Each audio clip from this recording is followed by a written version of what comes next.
Welcome, whatever time zone or time stream you're joining us from, across the world and across the whole Whoniverse.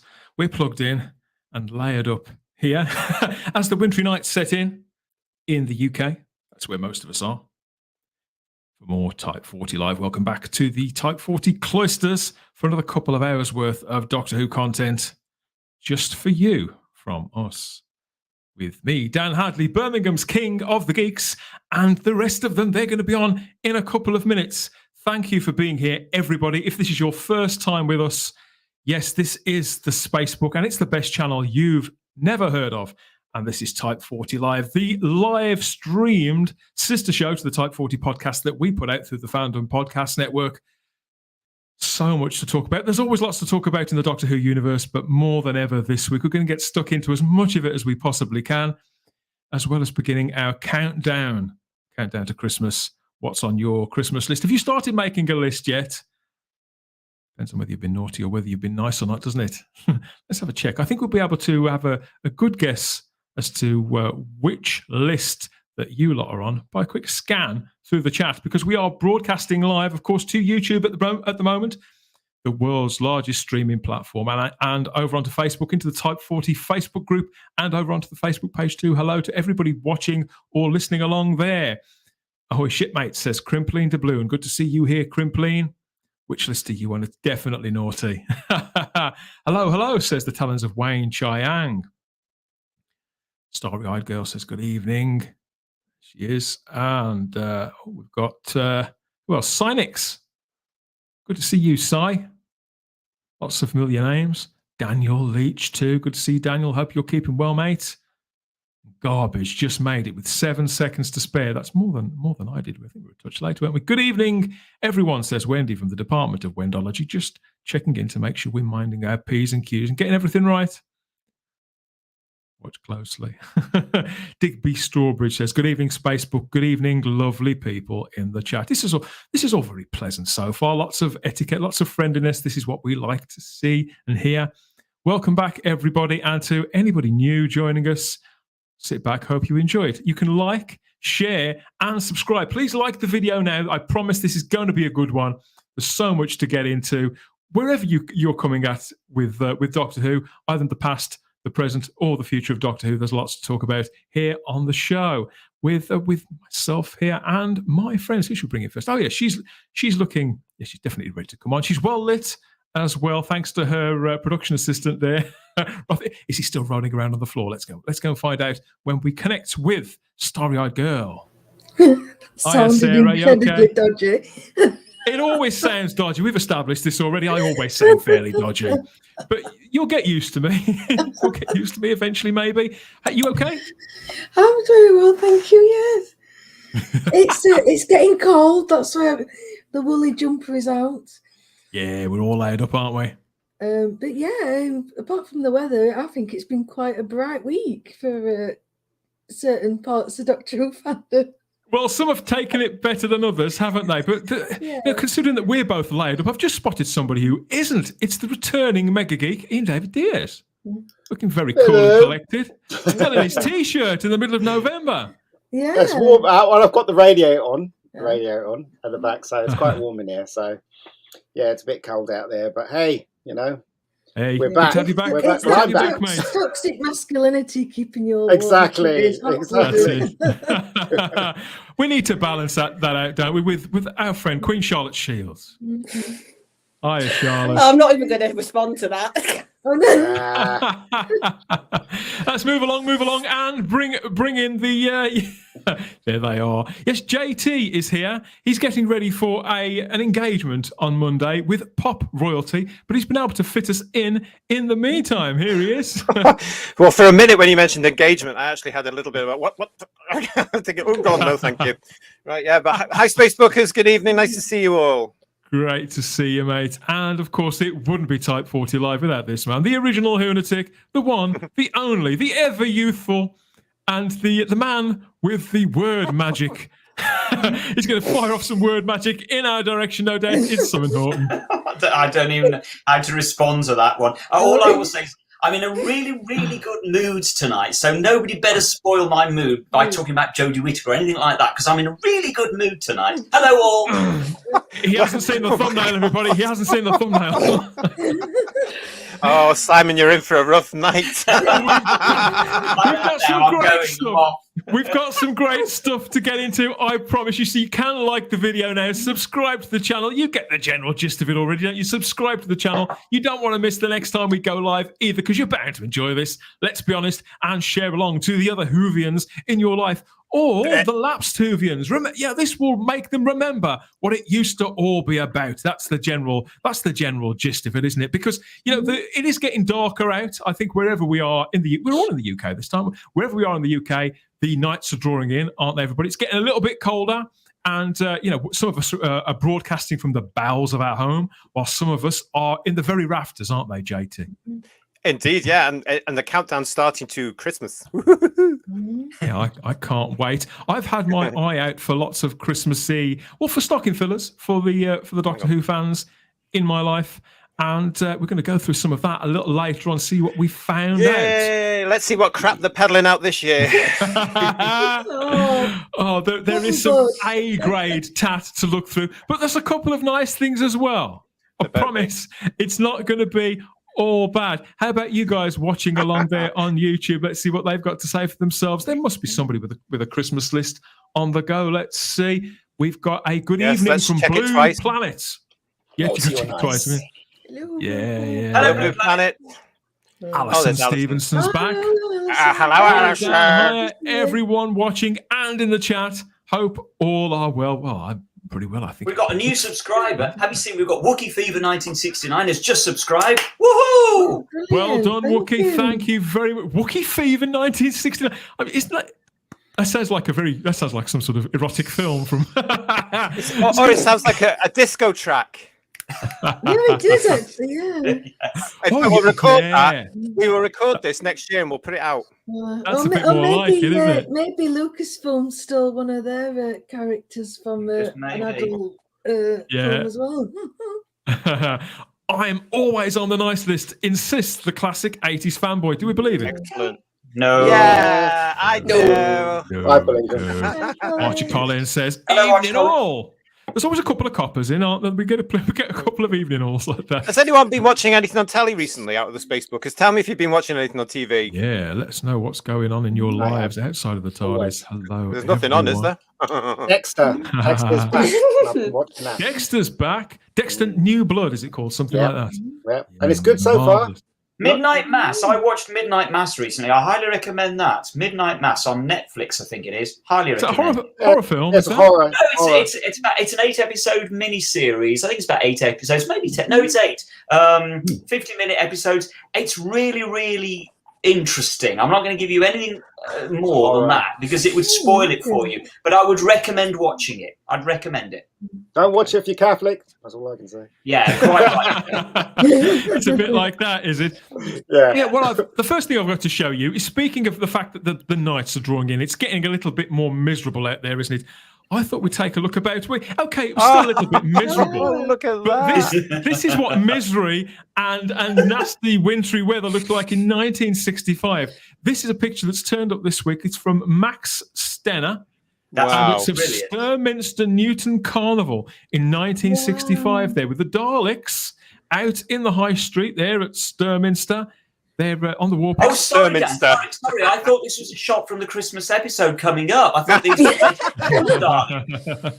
No, we can't have Christmas anymore. It's New Year's. Oh, sorry. Sorry. I have never seen that. I love that. Look at that guy there, the third Dalek in, having a really good route round there. Look at that. It's wonderful. So you see Shopping they're being gently guided along the road there, but it's sort of that's what the British sort of winter looks like for the most part. I think people in other parts of the world may think it's all very sort of snowy and like something out of a Narnia book, but it's Americans It's think up it's here. foggy. Americans think it's foggy. I don't know why. But there you go. That is such a British photo, isn't it? With everybody is. sheltering under umbrellas. Brilliant. I love it's that. completely wonderful. And, I'm glad that you feel that way, because I thought that it might be a bit too grey and washed out for you. So I've got something else coming up now that may cheer you up even more. This is a bit of set detail. So you're probably from a car. It's from the TARDIS, isn't it? Isn't it from the TARDIS? This is from Jodie Whittaker's TARDIS console room. That's what I thought. This is from Rhys Jones on film on Instagram. And he says that, the good news is this means that because Rhys is in possession of this means that the TARDIS, the most hideous TARDIS that's ever been on screen, has been demolished. That monstrosity no longer exists, everybody.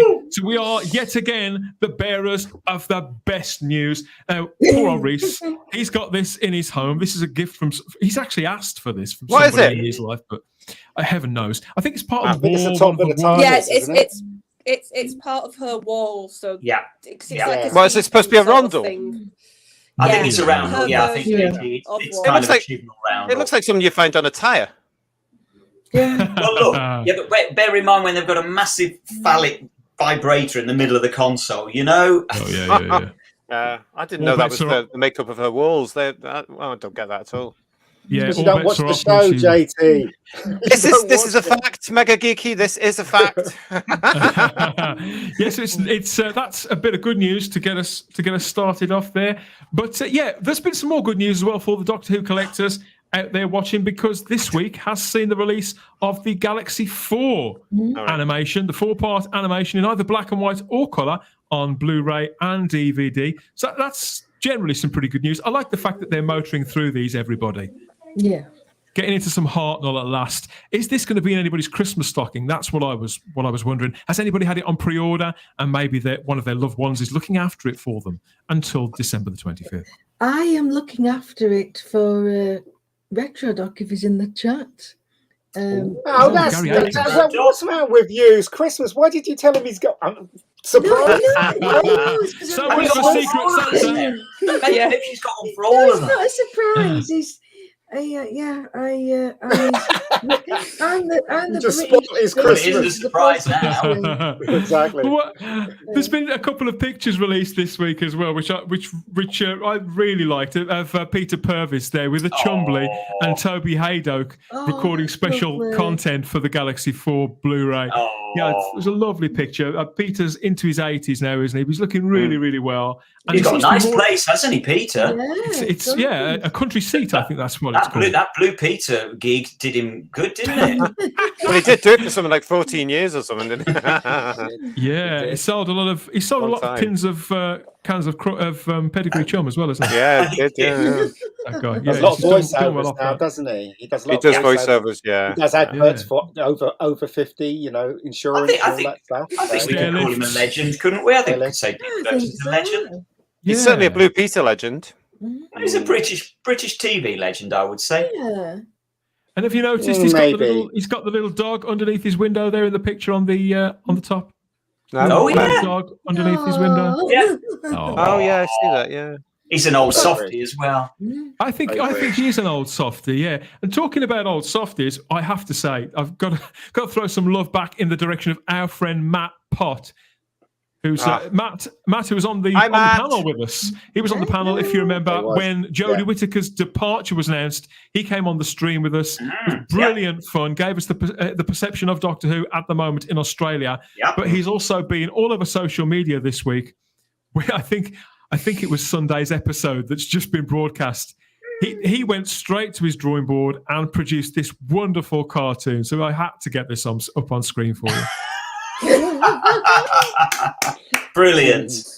Thank you so much, Matt Pott. So you go and follow Matt Pott on Twitter, a fantastic cartoonist and character designer and animator, and a YouTuber too. He's got his own channel now called The Naughty Boy. If you go and look for Matt Pott there, and hopefully we'll have him back on Type 40 again soon. Yeah, come back on. I just love the style of that and the sentiment as well. I must say, I heartily improve. What do you think, Charlotte? Well, if he watches Type 40, he'd probably learn how to write his plots a bit better. Yeah, so cheers again, Matt. Too late We've now. plastered that all over social media. He's what you may call a good egg, and we're going to have him back on again at some point, no doubt. We've got lots of people are loving that in the chat. Of course they are. Philip King says, find me actually able to watch live this week. Hello, hi to everyone. Hello to everyone, to all. Welcome. Yeah, it's good to see you too, Philip. I think Philip's a member of our Facebook group too, so he's around. Yep. Vanessa Law says, Sarah, you're gorgeous. Don't listen to Dan. Don't listen to Dan. She never does. Don't worry about it. She doesn't No one. No, it's the story of my life, Vanessa. Evening, Queen Charlotte there from Digby Strawbridge as well. Lots of howdy JT too. Hi, Digby. Hi. Yeah. And Alison Stevenson says, an all-star panel this evening. Yes. How about that, Ian? All-star. All-star. It's like the all-star record breakers, isn't it? Digby adds that this time of year was always perfect Doctor Who weather, Ian. But when he grew up during the Tom Baker years, because they were obviously, when we think back to the 1970s, everything was a little bit browner. You could say it was a little bit more drab, but it had a certain. Well, everything was brown, wasn't it? From sofas to wallpapers, cars, everything seemed to be very. Say it again. What was that, Ian? What year are you talking about? 1970s. In the 70s. Late 70s. The 70s, everything was flowers. Flower wallpaper. Flower, what is it, curtains? Bloody flower carpet. Flowers everywhere. That was early 70s. We're talking late. Oh, yeah. I think, the brown phase was there. Yeah, the brown phase was definitely there. It was all over the place. Right. Yeah. We've got a message here from Mr. Hind of the Script Doctors who says, Christmas, bar humbug. It's all Mr. Hind. How dare you? How dare you? How very dare you?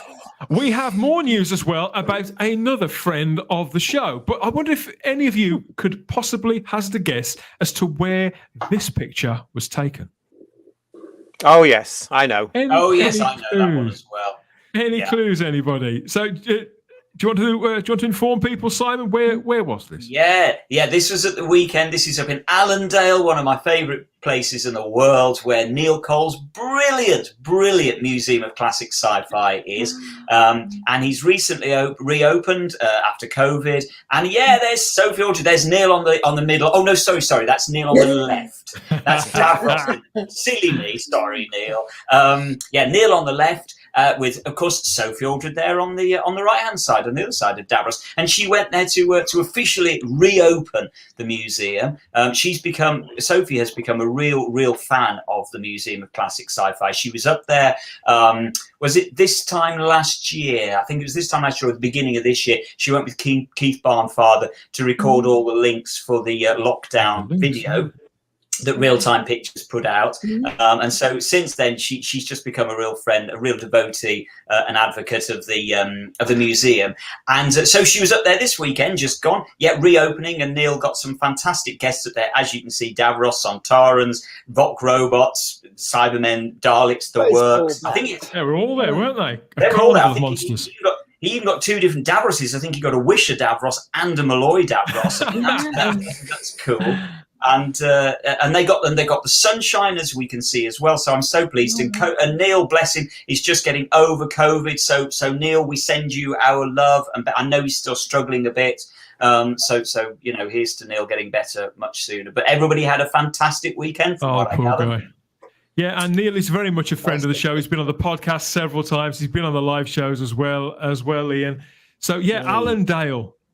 This is where this is. We're going to make sure that if you've never heard of the Museum of Classic Sci-Fi, we'll make sure that there are links in the description of the video and the show notes of the podcast too, and directions if we can get them. But there's a website, there's a YouTube channel, lots of social media, always something going on. Even if it's not going on outside the building, he's always up to something inside. He's restoring something or building something and telling everybody about it any chance that he gets. So please give Neil Cole and the Museum of Classic Sci-Fi a follow there wherever you can. I just think it's delightful that he's reopened again, because it's been a real uphill battle for him, and he's carrying the torch, I feel, JT, for Blackpool and for Llangollen and for Longleat and all of that.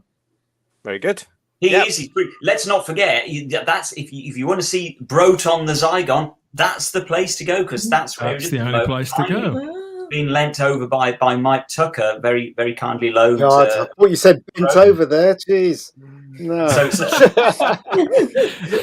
Glass of water for Ian, somebody glass of water for Ian. Got some fantastic stuff in the museum. Go, seriously, go and visit the museum. It's brilliant. Crippling Doubloons here, responding to your question, Ian, about what people have been watching. He says that I've been watching Call 999 on Talking Pictures TV, starring Robert Beatty. William Hartnell was in the first episode, and Patrick Troughton was in the second. Wow. I've not heard of this show. Robert Beatty's an American actor, wasn't he? Yeah, it's a new one on me, that one. Wasn't he in 10th? He was in the 10th Planet, I think. The guy who played the captain. Captain Cutler, General Cutler, is it? Yeah. Could be. No TV for me, says the Talons of Wang Chiang. It's DVDs and books only at present. Somebody else has given the old TV license there. Can't say blame you for that. Nothing wrong with that. Well, it's not as if there's anything on television to watch. Yeah, Blue Planet here talks about some cringy sci-fi parody comedy that's going on Sunday evenings that you've seen bits of. Terrorhawks? I don't know. Right, Terrorhawks was good. It was actually. None of that, you know. So at least we know who was watching it, because not many were apparently. No. We've got to be gentle though with Peter Harrington, who's joining us, new to the chat. Hello, Peter. An old Who fan. Good to have you here, Peter. Settle down. Yes, we'll be as gentle as we possibly can, but things can get more raucous. The night is young. I was going to say, JT's on the panel. What are you talking about? No, you'll get used to it. Don't worry. We just tell the truth. We are the home of common sense, Doctor Who common sense here. Yes. You'll get used to it. Don't worry. Alison Stevenson asks, "What is the collective noun for a group of Daleks?" Good question. Funny answers Daleks. only, please. Run. Daleks. Just get out of the house quickly. A run of Daleks. I like that. A run of Daleks. Yeah. Oh, that's good, yeah. Blast See, of Dalek, yeah. I always think of a nest of Daleks, because for me they seem like sort of vipers. So, but that's not very funny. So I'm sure somebody could do better than that. You got one, Sarah? No, you put me on the spot. We're going to have to think about that one. Yeah. That's a good question. I like that. It's a really good question. We'll try and get back to you by the end of the show. There's always lots of Daleks in our pretty pictures section, so somebody will jog our memory. Raymond Williams is cheering on the dismantling of Jodie Whittaker's appalling TARDIS interior. Hip, hip. Yeah, it's sort of a metaphor, really, isn't it, for the dismantling of the entire era? It's really You know, because that's it. It's over. It's done. The show is now currently OP, out of production for this period here. Yeah, I mean, come on. There's a lot that could happen right now.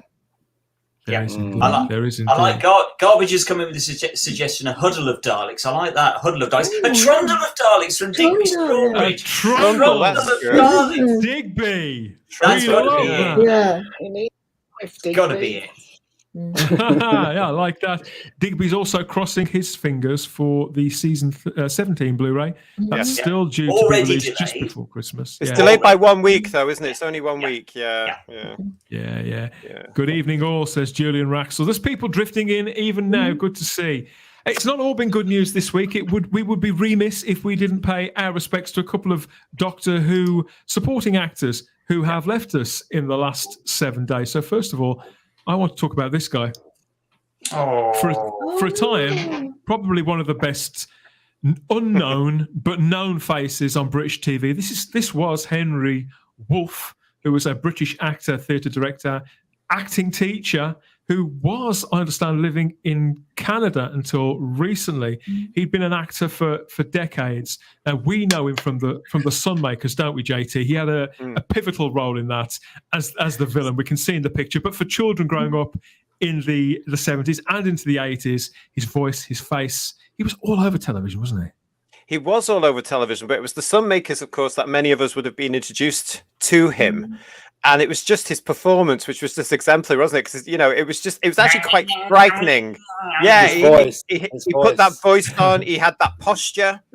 And he made himself look crippled in some way as well by, you know, the money getting to him. So he had that attitude. Bitter and twisted. Yeah, exactly. And it was a wonderful, wonderful performance. Do you think that he was based on Blofeld? Because he looks a bit like Blofeld there, doesn't he? Especially what he's wearing and stuff. I've never thought that. I think he was Blofeld crossed with Scrooge McDuck. I always thought a bit more. Always thought a bit more Scrooge, yeah, because it was all the money here. Crossed with Davros. He's kind of the love child of all three of them, isn't he? That's just awful. Where I'm most known from is from Steptoe and Son, where he played the kind of the local gangster figure. I think he was in both Steptoe movies, and he was in a couple of episodes of the TV show as well. I certainly remember Words and Pictures as well. Words and Pictures. Words and Pictures. We better explain what Words and Pictures was to anybody that doesn't know. Words and Pictures was an educational show, because back in the day, the BBC would spend the day without crappy television. It would all be educational television that schools would tune in for, and young people and even early in the morning, university students were supposed to stay up through the night to learn. Not gonna happen. So that all happened, and he narrated Words and Pictures. So it was just wonderful. I remember Words and Pictures. There was an 80s and 90s version. Was there really? She said, throwing in the year just to make us feel old again. Probably hosted by sort of sock puppets or something like that. I don't know. I don't remember that. CGI. But I know that they carried on repeating the schools used to record them, didn't they? The schools used to record those shows on those big spoolie things, didn't they? The big spoolie things, and he used to play it in the classroom. Yeah, I remember that. Yeah. God, I'm old. They seem to repeat them for donkey's years. But he was 91 years of age when he passed away, Henry, and he was very proud of the fact that he'd been in Doctor Who. He was a friend of Harold Pinter's, apparently, and he always said that he was the one who sort of stimulated and encouraged Pinter to write his very first play. Really? Dropping names and things on a standard that I've only ever heard Brian Blessed drop names, the amount that this guy seemed to. But I suppose somebody's got to inspire these figures, haven't they? So, it could be a tall story, but yeah, it's a hell of a claim to fame. But we also lost another famous face, a recognisable face from British TV this week too. Sadly, Roy Holder's died as well. Oh no, really? And he's cracking in Androzani. He really is. He's such he brings to life what is very, very minor parts that could easily just sort of drift into the background and you'd never even notice. But he's fantastic. It's Krelper, isn't he? He plays Krelper. Yeah. I mean, Roy Holder was 71 years old. Wow. No, sorry. 75, sorry. He was an English actor, appeared in various programmes. Ace of Wands, Z-Cars, Spear. Ace of Wands, yes, of course. Sorry. After series. Sorry. Where do you most recognise him from, Ian? Well, Ace of Wands and Sorry. That's what I recognise him from. I remember apparently he was a child star as well. So I hear in the late 50s and early 60s. So this was a man who'd never not been in front of the camera. Wow. They're all part of that club, weren't they? They're all part of that thespian. Well, that generation. That generation. Yeah. I remember him as Ronnie Corbett's brother-in-law in Sorry the Most. Yeah. What was the name of the character? Can anybody remember? He was great. I remember. I can't remember either. But he was he was the one who was the normal everyday guy who'd got on with his life. He sort of got married, had kids, whatever. Yeah. And he was always advising Timothy as to sort of where he was going wrong and to ask the girl out, rather than just obsess for an entire series over whoever it was that time. Just a wonderful character. I've never seen Ace of Wands, but I know he was a pretty big part of that. I'll have to get on that show soon. But it's just the fact that he was always there. He had parts in Coronation Street and EastEnders here. Yeah, I know. It's a shame. They're all going. I mean, Lionel Blair went recently, didn't he?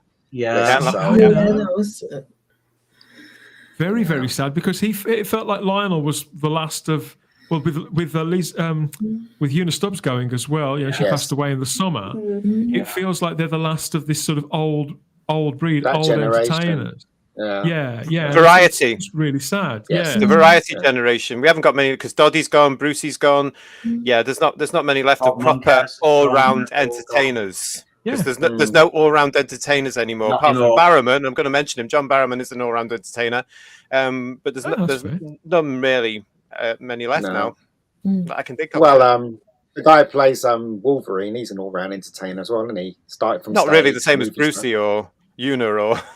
I guess I'm slightly bigger, mate, in the world of movies and stuff. So yeah. an international noise, I'd say.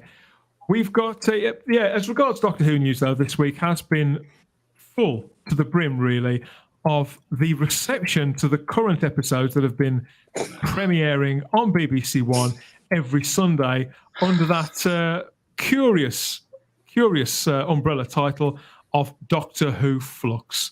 We've had a good laugh about this, about the name of this series, and it's not going particularly well, either creatively or critically. I'll accept now some people are very, very keen on it. There are 5-6 people on Twitter who are foaming at the mouth for more of this. But for most of us, I think we're going to say watching. 5 or 6 watching. But for most of us, it is pretty much, it's all over bar the shouting, really. We've got to sort of watch it to see what happens, I suppose. I don't. But the general, apart from Ian, the general gist of it is that we are long over this and are waiting to see what could possibly come next. But why I wanted to bring this up is because this is another thing, JT, that we predicted several months ago. So it's been confirmed this week, exactly as we said, that Doctor Who will be moving its studios where it's actually shot. Because some people were insisting it wasn't going to move, even though it was going to Bad Wolf. But no, we've had confirmation this week that production is to relocate from the Lock Studios in Cardiff Bay to Wolfe Studios itself, with that move into being basically independent production. So this is the last of the things really that we predicted in the summer, the last piece dropping into place, I feel. Yeah, absolutely. I mean, I think we've done pretty well, team, over the last year, a couple of years really, for doing this. It makes me think though, with Casualty moving, or Holby City moving, and one of them's ending, whether it's Casualty or Holby City, one of them's been axed. Yeah. Holby, right? So Casualty's moving, isn't it? And Doctor Who's done. What's it there for? what are they doing in there now? But it's exciting because they're counting their money mainly, JT. I would say. Well, as it washes down the pan. Yeah, but it's exciting in a sense because even though I'm still on the fence when it comes to the future of Doctor Who. In fact, I may have fallen onto the other side of the fence now after Russell's rant the other week. Bad Wolf Studios are huge. And again, I'm going to plug Discovery of Witches. If you have a look at that, those sets are gorgeous. There's also a tour available, which we put on the Facebook page for Type 40 a couple of weeks ago. So you can have a look at a tour around. It looks like a great place to deliver a quality show. Hopefully, fingers crossed. We don't know. The information here says that Lock Studios in Cardiff Bay has been the home of Doctor Who production since 2012. It was originally at a place called Upper Boat in Pontypridd in Wales. And as you said, Simon, this was the drama village built by the BBC at the time to house productions such as Casualty. Yeah. I've had a good walk around Lock as well. It's not a small place, but it's nowhere near. It's massive. I mean, I mooched around it as well, and had veggie meatballs in the cafe. And it's a big old place. I always thought the design of it from the front was just utterly shocking. Yeah. I just couldn't. I could never really. It doesn't look like a drama village in the way that something like Pebble Mill did. And I know Pebble Mill wasn't a drama village, but you know what I'm saying. It just doesn't look right somehow. It looks like a children's adventure playground. Yeah, it looks like the Wacky Warehouse. Yeah. Which is pretty much on the money, isn't it, really? Jane Tranter was speaking to Business Live magazine, and she says that the way that these things usually work with UK indies is that a company comes in to ensure future stability. So this is part of the other news that's broken recently, that Bad Wolf itself, not long after it was announced that they'd secured the rights to the intellectual property, the deal to make Doctor Who from 2023 onwards, that they have been trying to attract interest from bigger studios to buy shares, to become majority shareholders in Bad Wolf. And from what I hear, the two main contenders, the newspapers went heavily with Sony Pictures as the main contender, but as I understand it, HBO Max, who already do have shares in Bad Wolf, are looking to up their stake in it too. So it's a 2-horse race rather than a 1-horse race. We speculate about this a little too. Well, some people on social media, some people in the fandom are speculating that this is only happening, Ian, because Bad Wolf have secured Doctor Who. But they've actually been in the trade press talking about this and trying to attract this kind of interest since February, March. So we'll probably never really know where the truth lies about that. But are you surprised to see this development, Simon? Well, no, I'm not really, because it's fairly obvious that the BBC have basically handed over control to Bad Wolf. It's like we've said so many times before, they don't really know what to do with Doctor Who. I think they're frightened by Doctor Who. I think that's the honest truth. They are frightened by Doctor Who. They know. And what I mean by that is the reason they're frightened is, I think, because they've got this fantastic. I'm going to correct that, because they used to have this fantastic success with Doctor Who, but they didn't understand why. They couldn't understand why people liked it, and that made them nervous because they just couldn't get their heads around why would somebody like this creaky old show with rubbish sets and rubbish effects, and yet people did. And that bothered them. And I think that it's fair to say, in a way, Doctor Who has always been a thorn in their side. So on the one hand, I think they're probably quite happy to relinquish control of it because he just passes the buck. But it really does call into question what on earth will happen to Rothlock, because it is a big old place. I honestly think that that's its days are numbered, and that's absolutely there has to be. I agree, Sam, because it must be, because with the lack of license fee money coming in, with the fact that they are not allowed to up the license fee for the next God knows how many years, because the government has said, no, you're sticking where you are, quite rightly. It means that they're going to have to review everything again. And, a lot of us were saying all those years ago when they started saying, oh, no, we've got to move the BBC all over the country and build rent all these buildings and move all that. I reckon, that was one of the big mistakes. They should have kept it at White City where everybody was in-house. But there you go. It's funny, because for a while I worked in the new BBC studios when they opened them up in the mailbox in Birmingham when it moved from Pebble Mill. And this was one of these, as you're saying, JT, this is one of these big moves that the BBC made. We're going to take more out to the provinces. And so the BBC Birmingham was one of them. And I worked there for a while. And within the space of a year that I was there, by then it was just literally being wound down, and now all that exists at BBC Birmingham now, I think, is one little corner where they do Midlands Today, the local news program. Really? What a waste of money! And I think there's still the radio studio there where I think they still maybe do the Archers. I can't remember, but it's all gone. It's all gone. What a waste of time, effort, energy, and money to do all this that they've done now. And I really do think they're going to be seeing, or we're seeing the starts of this now, because people aren't paying the license fee. The money isn't coming through as much. They've had failures when it comes to Doctor Who, our favourite show, being one of them. It hasn't brought in as much money over the last couple of years. It hasn't got the ratings. People aren't watching it. It's been in the press for all the wrong reasons for 3 years. I can see places like Rothlock being put up for sale, or being put over. Doctor Who is one of the last shows going that was pure BBC House. So it says an awful lot that it's now farmed out to studios and Bad Wolf. The thing is, they didn't know what to do with Doctor Who, did they? So they, they couldn't manage it. Yeah, exactly. If it stayed with the BBC, then it's just going to end up being. Look, they don't want to admit it failed, right? And so this was the best plan. If it stayed at the BBC, the tone of it will still carry on. And they knew that, so they had to do something. You're saying that, but it might continue. That tone might continue because it's Russell. I know.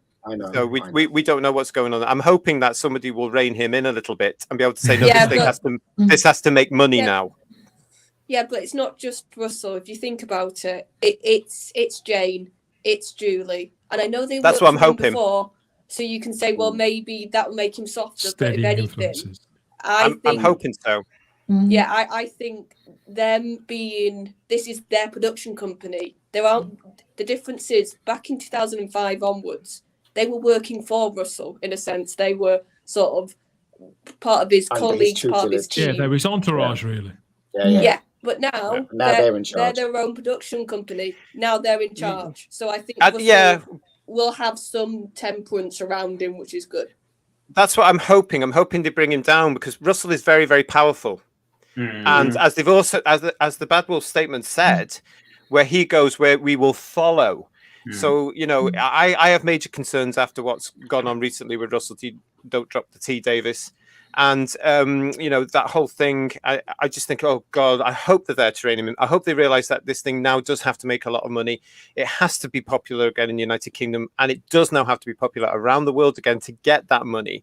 But if they carry on like it has been going for the last 2 years, you can just flush the toilet now because it's not going to work. I suppose, JT, the fact that this show will go out, it won't be just the BBC, that new pointless new revised logo at the beginning of the show.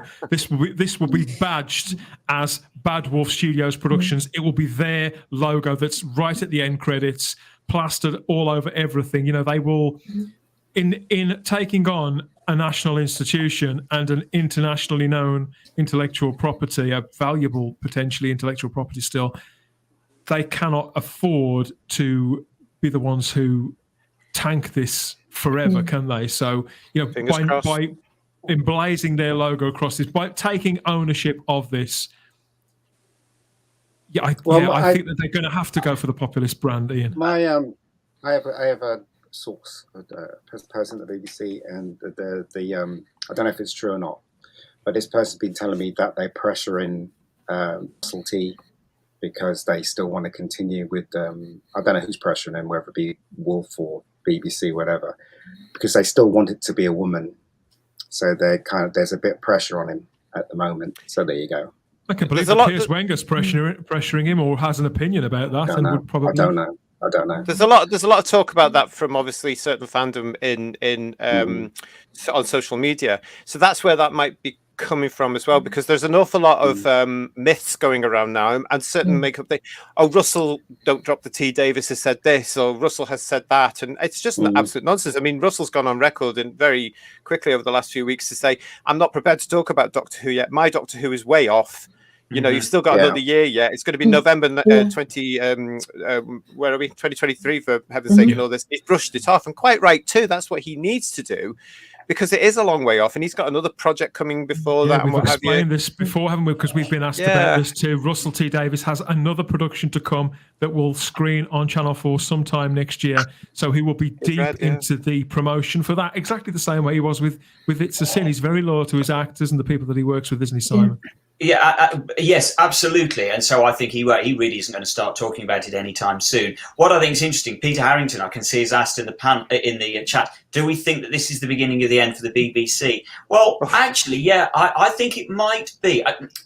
To put that in context, I think this might signal a very, very slow decline at the BBC, and it might eventually end. I'm not in any doubt at all that eventually the BBC as a public broadcaster paid for by a license fee will end. I'm not in any doubt about that at all. And this could be the beginning of the end, and it will be a slow, protracted end. And the reason I think that is because, again, I can remember back in the 90s when the BBC first started farming stuff out, and this is when we started to see the winding down of the radiophonic workshop, of the special effects department, so on and so forth, all these craft services, the studios themselves, where actually the BBC themselves couldn't afford to actually make programs in their own studios because they were charging so much for them that they had to start going out and using exterior studios because they couldn't afford to use their own. I mean, you couldn't make this stuff up.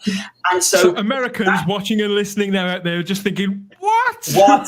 And so that began, the BBC fundamentally changed. Once they started putting a lot of stuff out to independent production companies, the BBC fundamentally changed. Now, we're now stepping up another gear, basically, by relinquishing complete artistic control of one of the BBC's top brands and putting it out to an independent production company. So this might signal the beginning of a slow decline, and it's not going to come anytime soon. Don't.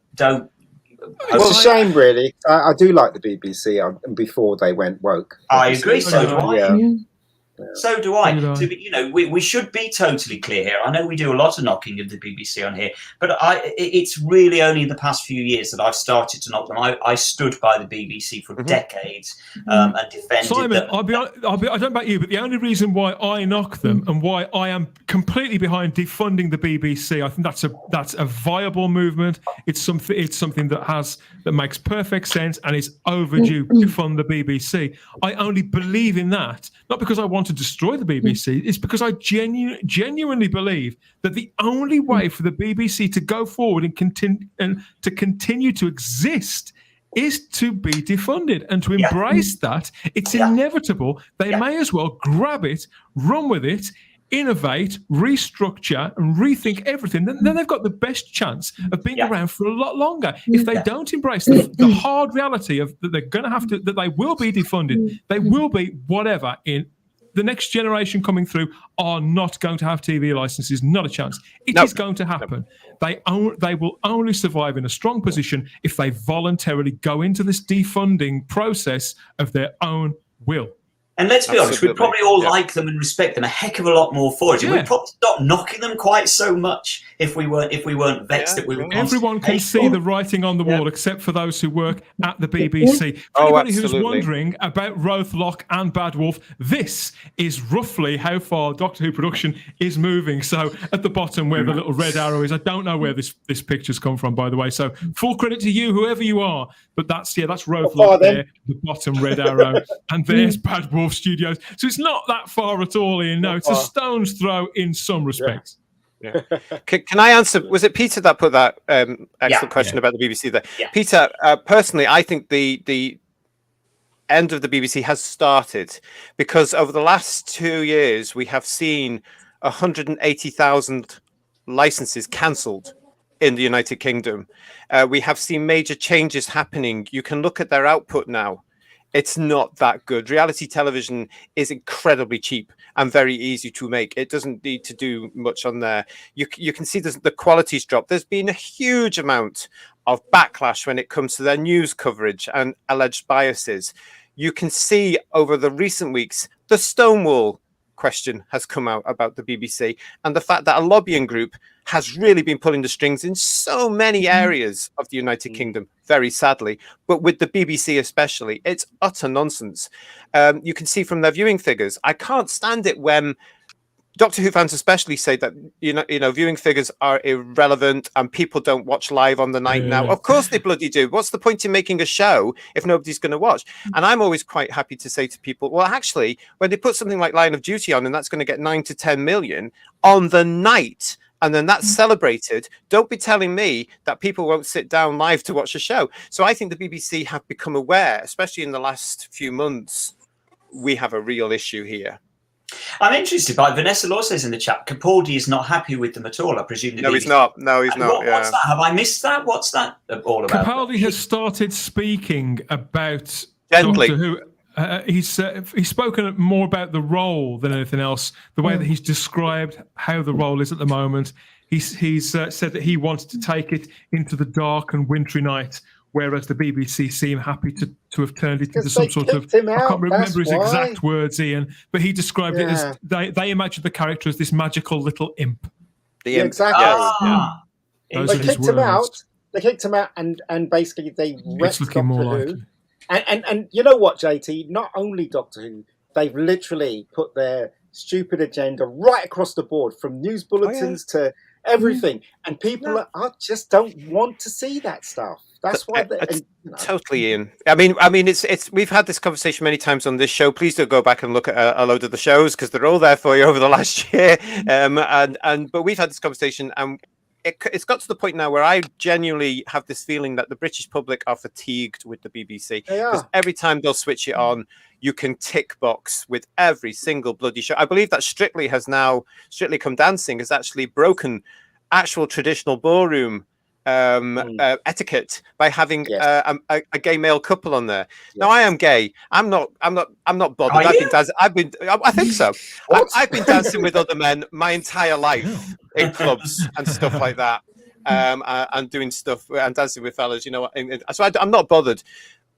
But I think it's only been done for a tick boxing because ITV did it last year with the Ice version. Yeah. I don't know. It's all a bit weird.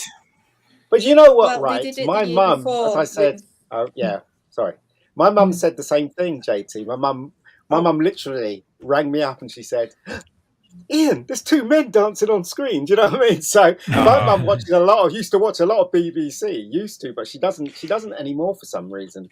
You know? Well, it just gets the point. You've said before, Mega Geeky, that you can watch something not just on the BBC because it's affecting the commercial channels as well, but you can see that it's engineered. So you and what got me recently was I saw something very briefly where it was a white fella with a black lady, and they had a Chinese child. Hello.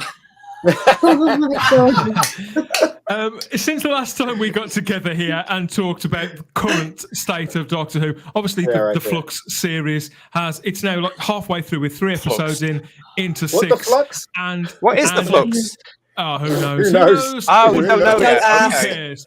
Don't ask. You don't But want the to simple fact, the simple fact of reality is, since we last spoke about this, obviously the ratings have started to come in, and I think that it can't have escaped anybody's notice that despite a reasonable-ish figure for the first week, the second and third week's overnight ratings saw a considerable drop. The second week, they lost 500,000 viewers from from the Halloween Apocalypse down to War of the Sontarans. We drop our review of War of the Sontarans very, very soon, so we won't go into too much about the episodes themselves. I'm gripped. But that 500,000 drop in overnights is a stark signal that whatever people had a look to see if anything had changed, Sarah, they were sent away with the tail between their legs, with the firm understanding that if it had, it simply wasn't enough. So were you shocked when you saw this? What was your reaction when you saw this 500,000 drop, Sarah? I laughed. I'm sorry. You laughed? Nice girl like you. I think, because the writing's been on the wall for a long, long time. No, not maliciously. That kind of came out. I wasn't surprised. It's maliciously. I can't. It baffles me that people are watching and expecting it to be good, because this is Chris Chibnall. He's in his 3rd year. We know him as a writer by now. Do we? The fact that Allegedly. we know his limitations as a writer now. That's all. Well done. It's the fact that he's writing all the episodes except one is co-written with Maxine Alderton, and it's just The thing is, though, of course, the general public don't really know Chris Chibnall. They don't know who he is. They don't. So they just see Doctor Who and they think, oh, great, Doctor Who's back on. We'll give it a go. But they don't really know enough about Chris Chibnall to know whether he's good or bad or indifferent. What I will do, and I'm predicting now, I'm nailing my colours to the mast now, and I'm saying I think there will be a significant fall after episode 3 that has just aired because of the fact that it's on another level, which we're not going to go into. We're not reviewing it, but it is on another level, and I think the public are going to abandon this show in droves after episode 3. Well, quite right, it's Dan. clear that the public have lost it. They didn't have a clue what was going off in episode 1. No. So But episode 3 is literally on another planet. It's on another level. Even worse. You can't. Excuse me. And the other thing is, wasn't Joe Martin in this one? I'm enjoying when Peter's final days as the Doctor, his critics were quick to point the finger and go, look at these ratings. They were. And so I can't help but smile. But now suddenly ratings aren't important. Yeah. Well, we know. The hypocrisy is incredible. I mean, I think most of us have had vicious attacks on social media from the do-gooders now saying, how dare you, you're not a proper Doctor Who fan, get off this Facebook page, blah blah blah, bring it on, bitches. But it's a real case where the hypocrisy is massive, and also we've said this before, she is the most protected version of the Doctor, not the Doctor, version of the Doctor, the most protected actor in the show's history.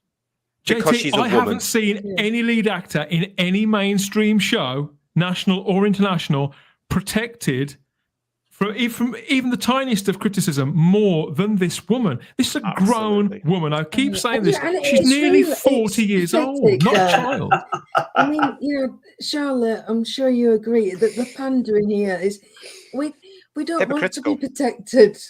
We don't, if that was me and I was in a job, I'd want to know how I was doing, what I was doing wrong. I wouldn't want excuses being. But the fans protected just as much. I mean, my point is the fans as well. The fans of the Whittaker Chibnall era, who are a very small amount, about 3.9 maybe. maybe a little bit less because some of you are actually watching it just to critique it, which you are insane for doing. Absolutely, I'm calling doctors for you right now, and people in white coats are going to lock you up forever. And there's these sort of things that are going on. But though that element, that incredible element that tells us what we're all hateful and full of this BS. Please, they're the ones that really protect her. Good God, they need a slap, really, don't they? But it's funny because the protection's got another, like before it was the whole show that was protected. You couldn't criticize anything for the last two series. Now what I've noticed in the media, now Chibnall is the punchbag. Now he's the target for all the criticism, for all, like they are saying this series so far, obviously without going into detail, is too messy in bits. There's too much going on. And that episode, episode 3 that just aired, that got a proper, like that's the most vicious I think I've seen the media since the start of this era. Well deserved as well. Yeah. Was it really? Episode 3. Episode 3, Ian. This I know that you don't know what we're talking about either. Episode 3, Once Upon Time. This is the episode that has managed to score the lowest audience appreciation index figure in the history of the show. And I am not remotely surprised because we're not going to go into details about it, but all I will say to those who haven't watched it, seriously, it is the most pointless episode of Doctor Who in the entire 58-year run. There is no point in it being there at all. It's the one episode out of all of the episodes that have ever been screened that I would strongly recommend nobody ever watches. There is no point. Don't waste the hour of your life doing it. I would say that about from what I've heard for the entire era, because I keep saying to people, it's on. It's another level, JP. You got to watch it. No, don't watch it. No, I don't. The whole thing I keep saying is that the Chibnall-Whittaker era is not Doctor Who, and I keep saying this. It's not. It's a reboot. It happens to have the same name, the theme tune, and a police box, but the rest of it was Chibnall saying, "I'm recreating it." He even recreated the main central character to justify having a woman in the lead role, and then bringing in this other woman who was before Hartnell. He's recreated it's a reboot. It's not the same show. Even that picture just makes me cringe. I like She looks so stupid, doesn't she, Sarah? In the episode, she looks utterly ridiculous in episode 3. Just for the people out there who don't know, the audience, the appreciation index or AAI figure is a measure of how much the audience enjoyed a program. So they score it out of 100, and it's compiled by a specially selected panel of around 5,000 people who go online to a secure location and rate and leave comments on the programs that they've watched. I used to be on that panel. Did you? Wow. This panel's been in place for a number of years. Since Rose broadcast, this has been the method. Now, there's somebody who was speaking about this in the Facebook group earlier today. Hi, Gary, if you're watching. There was a version of this in place before, but it used a completely different method to calculate its figures and to record its figures too. So those records are not compatible or comparable with everything in new Doctor Who history from Rose onwards. Correct. But the general idea is that this is an indicator of the public's appreciation. It means what it says, general appreciation for any TV or radio program that they might have seen, and it's specific to the United Kingdom. So we've got the figure of 75. That's the lowest ever recorded. That's embarrassing. Doctor Who. Yeah, and just so you can compare, we have these are the figures. Yes, these are the figures for. So when people talk about Capaldi in his 3rd season, these were the figures on Capaldi's 3rd season, where he was taking a reasonable amount of flack too. And this is the series now where a lot of stern supporters of the current era will point back and say, well, what about Capaldi's final season? Well, what about Capaldi's final season? Look at the AAI figures on these. It starts at 83, steady, 83, 83, 82, 82, 83, drops a little for the Eaters of Light down to 81. That's obviously that recorded a really low rating figure, didn't it? But the AAI figure was still above that all-important watershed mark of 80, whereby a show is considered to be unequivocally performing. But once it gets up into those sort of approaching the mid-80s, sort of 83, 84, 85, it's considered to be a roaring success. It's very tightly stacked in this, and it peaks at 85, but it never truly drops before that average, I'd say, of around 83 there. And yet, since the Whittaker era started, we have had several low after low after low after low, a strong run of episodes that are in those mid 70s for the very first time. And it truly is embarrassing. It really is. Yeah, it is. And this is yet another indicator. So for the people out there who won't accept the actual ratings, surely you're prepared to look at these figures and accept, okay, even if it was on a different night of the week or whatever. These are the people who actually watched it. And that basic metric, the basic conceit, how much did they actually enjoy what they watched? Well, the thing is, in Capaldi's ear, sorry, Simon, go on. No, you go, Sarah. It's, okay, and it's generally considered season 10 is the weakest of Capaldi's run. But all the stories, structure-wise, they had a beginning, a middle, and an end. Chibnall can't even manage that. No, and that's why, as I say, if you watch episode 3, you've just hit the nail on it. I know you haven't seen episode 3, but you've just given the perfect critique of episode 3, and that's why I'm prophesying that figures are going to fall off a cliff after episode. Well, I think that's a safe bet, because every single episode bar one has gone down, hasn't it? And it's quite, because I reckon it'll get 3.7 this week, because it'll go down that little bit more. The fact that the British press, as Charlotte pointed out, even Charlotte, even I saw the reviews from some of the British press on Sunday and Monday, and was vicious. I was embarrassed by that as well. This is a show I love, have poured lots of money in, have poured lots of time and years into, and look at what they're saying to it now. It's even worse than it was in the late 80s. Even the Radio Times are digging into it. We've got this from the Radio Times this week. What kind of audience is Doctor Who hoping to attract these days? I asked this question because last week's time stream jumping mind bender was so messy and impenetrable that it can't have won over many children. And if the Doctor loses the loyalty of kids, then what hope is there? That's the Radio Times. They also we haven't got a name on that here. We haven't got a name on it. Oh, the episode. The episode or that review. Yeah, the review. No, who wrote the review? I don't know. I haven't got a name on it. There you go, Ian. Go, Charlotte. And also, they did a poll saying, was Once Upon a Time too confusing? Or that sort of wording, basically. Was it confusing? What was the result? When I heard about it on the night, it was like 58% yes, 48% too no. I don't know what the result was. I would never trust. It was really dull, that episode. I would never trust the Radio Times poll anyway, because we know what happened when they wanted to know the most favourite Doctor, and Whittaker was right at the bottom, and then they re-put it out, and all the Whittaker fans went in. They could still press that button.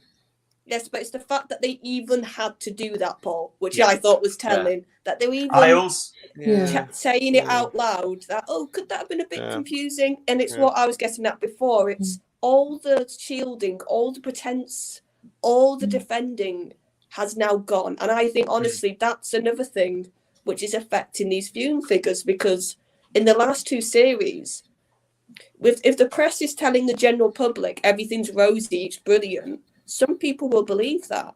But if even your press now is coming out and saying this is terrible, it's rubbish, then it's gonna turn people off. So I think it's really I think the BBC wants now gone it to die. It's been laid bare. No, I think the BBC wants it to die. That's why they've given it away, because they know. I don't think they want it to die, because there is money still in there for them, Mega Geek. No, that's why they're giving it to studio. I think they're giving it to studios and Bad Wolf.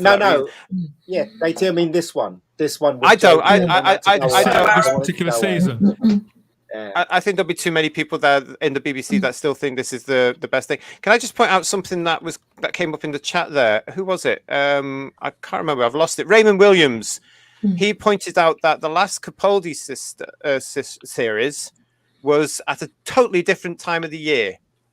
There you go. Series 10 went out from April to July 2017 on a Saturday night and was shifted around a constantly elongated come dancing, and not a Sunday evening in dark November. Now, Raymond, you're absolutely right there. I totally believe that. This is the time of year where people aren't going out as much. We're still in this sort of weird limbo thing after the COVID or whatever. But, that's there. So, it should be really getting more. So that's always a great point to bring up if somebody's challenging. Oh, people don't watch television anymore at this time of year. They do. JT, seriously, there is no point. I've discovered this to my cost. There is no point trying to challenge people that the show is not working. You can talk to them. I've had arguments with one particular person this week, mentioning no names, but they know who they are if they're watching. I'll mention it. That I've been told I'm a hater of Doctor Who. Because you're right. You're right. You're literally talking to a brick wall. They won't. You're absolutely right. You are right. Yeah, because the blinkered, it's all rose-colored glasses, isn't it? You know, mustn't say anything against this era at all. No, you're totally right. Before we leave this subject completely, I wanted to ask you guys something because we talked a little bit about the social media reception to this and some of the heat that we've all taken and seen and heard from people who maybe are on the other side of the aisle. I mean, we just happen to all feel very similarly about this show. We do try and encourage and hear other views. If you're enjoying it, we've always said that's absolutely fine. In fact, we'd love to have more people who do enjoy it get in the mix with us.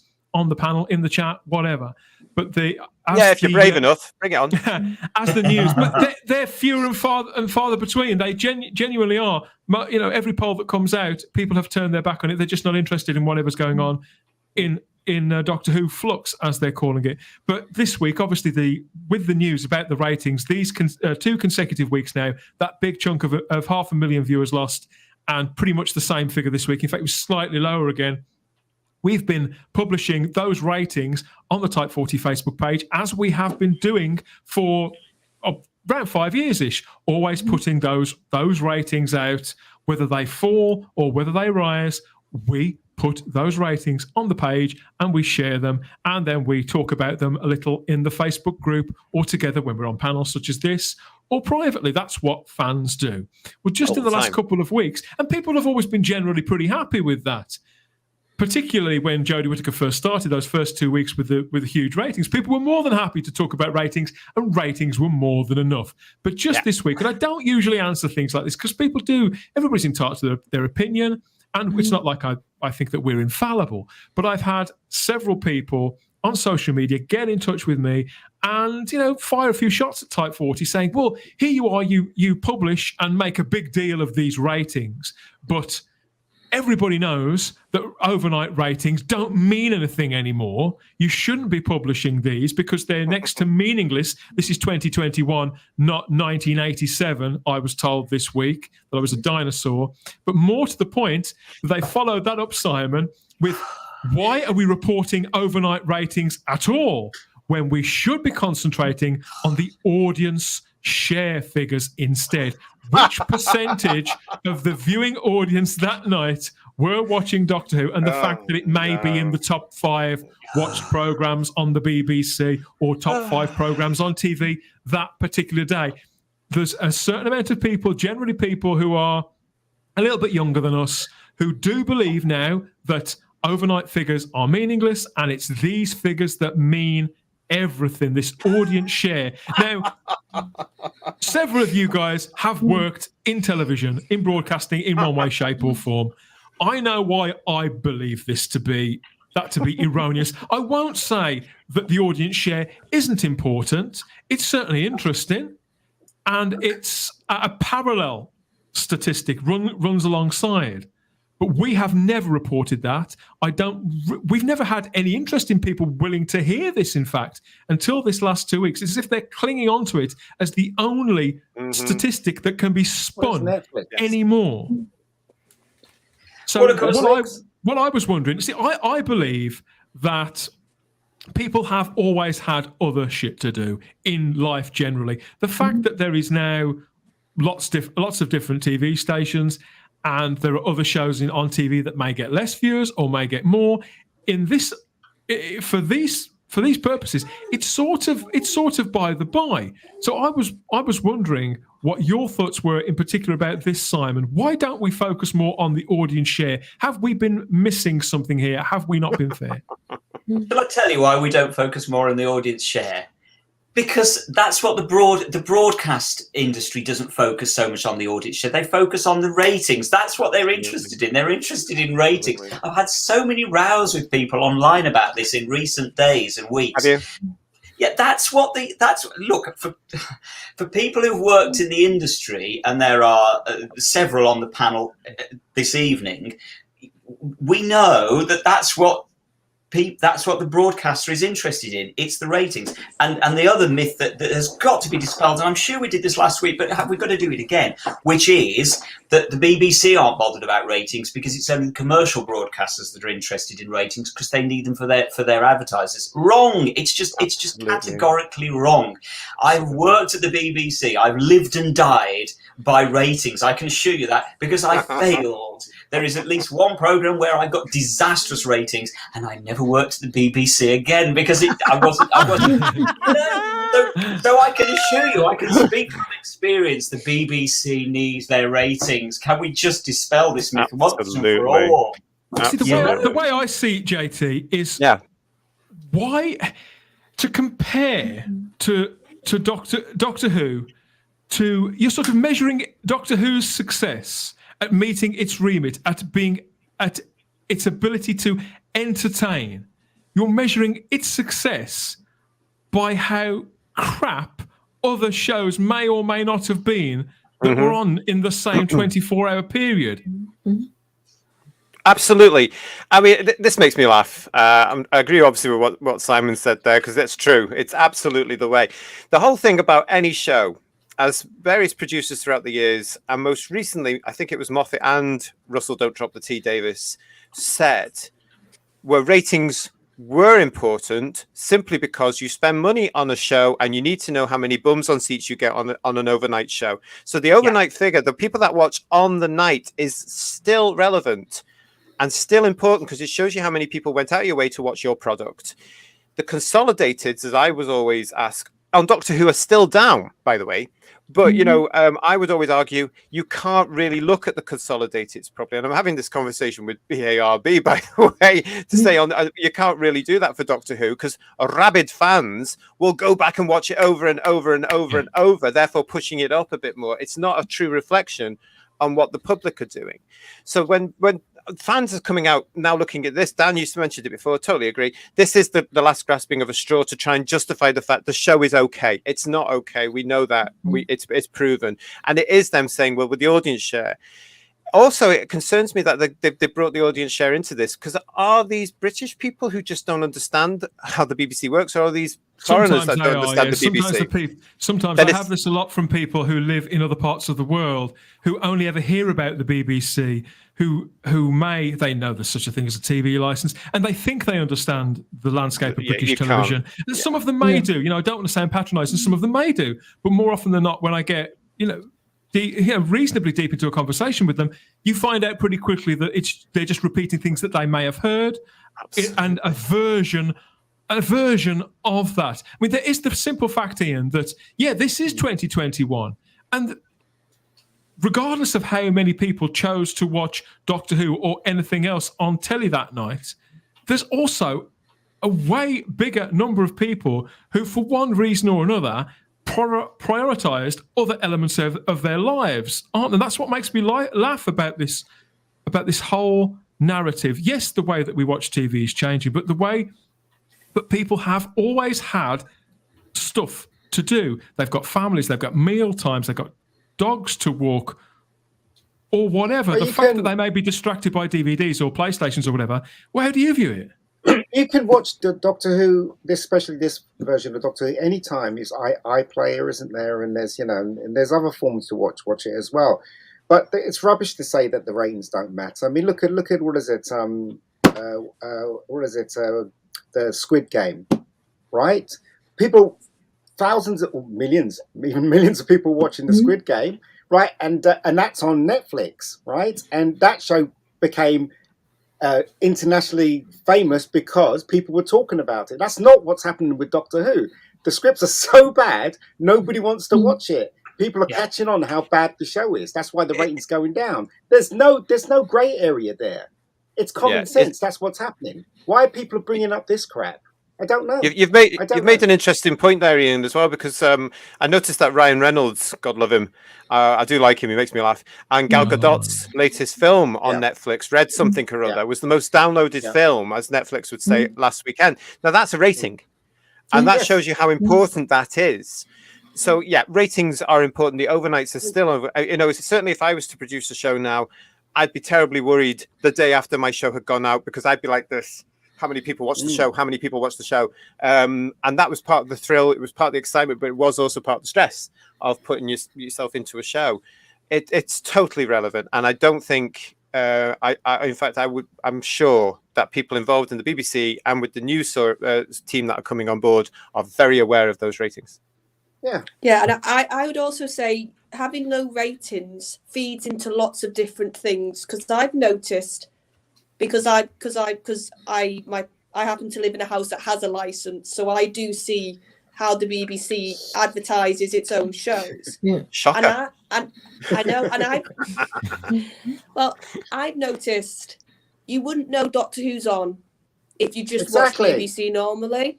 Yep. It's like all the other series, even series 11 and 12, there would be little promos, there'd be little trailers, there'd be something to remind you it's Doctor Who season.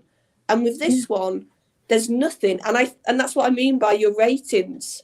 Shocking. Tells the BBC, if not enough people are watching it, then it's not even worth them putting a pre-made trailer, which only takes 10 seconds on the BBC in between each programme. It's not even worth that. So, and then to add to what Ian was saying, it's hype. It's excitement. It's having active fans, because another thing that's been weird during this era, we've had a lot of fans in the Doctor Who fan base, like we've always got, but they're not talking, or they're not watching, or they're not actively participating in the actual show. They're talking about an animation that's coming out. They're talking about anything that's not the current era, basically. Yeah. So that's another thing. It's just hype, and the BBC are going to want a show that can actually get people talking. That's another thing. Yeah. It's just it's really basic. It's like when a big show, like, I know we keep saying like Line of Duty, but that's the thing. When that show was airing, everybody knew about it. Even if you didn't watch the show, you knew it was on television. Yes. And that's with Doctor Who, you wouldn't know unless you were like us. You're sort of an in-baked fan at this point, and the BBC know that. So the viewing figures feed into how much basically the BBC care. I think a little bit. Absolutely. I mean, Charlotte, you've hit the nail on the head. I mean, I don't watch Line of Duty because it's been going on for so long. I'm frightened that I will go into now and have to go and watch all the others. Although you and Daniel, of course, have your show and you're talking about Line of Duty. But, you know, and Daniel did message me saying it's on Netflix now. Go and watch it. It's the time there. But, you know, it's this. I knew it was on, and I knew it was getting 9 to 10 million viewers, just like ITV's Unforgiven in its last series was getting 9 to 10 million viewers. And that what gets me about the hypocrisy of this is the channels, both the BBC and ITV, celebrated the overnight success of both of those shows. We've brought in 10 million viewers. Well done. Yeah. And then people will come back now and say, well, the overnights don't really matter. It does when incredible. It did on Jodie's first episode. The overnights, it was what, 8 million. It mattered then, didn't it? When everybody was telling us, people like myself, was wrong. We have a question here from somebody on Facebook, watching over on Facebook, who says that aren't the ratings altered by folks who tune in and then turn it off? Are they combined with the BBC and BBC America figures? Well, the BBC America figures, they don't come into it at all. And there aren't any. Yeah, they are so minimal now. There are more people watch many surveillance channels than watch Doctor Who on BBC America now. It is that minor. It is virtually flatlined. I'm surprised if BBC America is around in the next 18 months, to be honest, because it's costing a lot of money. Yes. But where they've got it with the BBC is that this is why we have the consolidated and then the plus, what they call the +4 figures, which come out a couple of weeks after the consolidated figures, because those include all the iPlayer figures and the figures of people watching on any device like mobile phones, tablets, or whatever.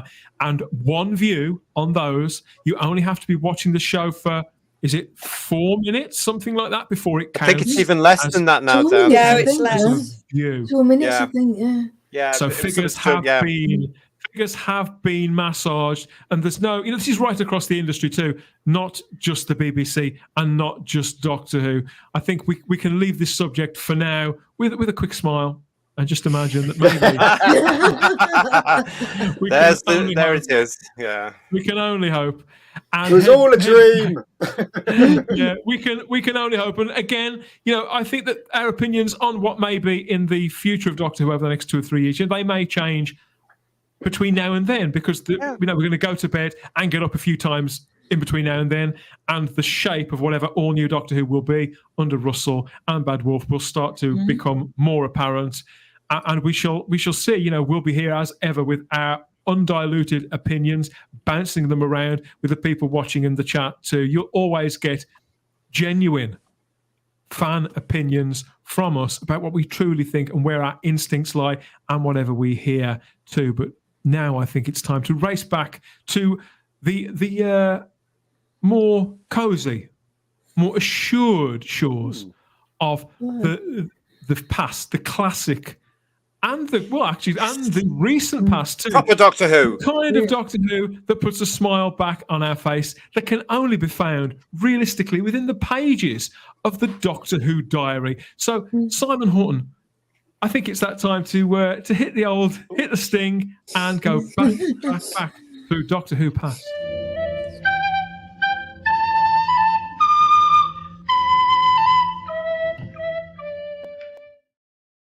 You've got to. Yes, we're back, theme. Simon. Get rid of that theme. I love that music. Tell us the story. What's in the diary this week? Where are we going to start? Well, we're not going that far back, actually, for the very first one, because today, 3 years ago, we were enjoying Kablam, which was the seventh episode. The seventh episode of Series 11. Get my age. What can I say about this? 3 years ago. It seems like a lifetime, doesn't it? What can we say about this? Well, it's a comment apparently on modernised workplaces. I think specifically Amazon. I think they were having a bit of a pop at. The most significant thing that I can tell you about Kablam is it's the first story ever to have an exclamation mark at the end of it. So it has something significant going for it. Sorry, KT. Yes. Look at the background of that picture. That's there we go. That he showed in the beginning. Oh, I see. There you go. That's the detail. That's awful, isn't it? That's awful. Believe it or not, at this point in Jodie's season, bearing in mind this was her first season, wasn't it? Yeah, it was.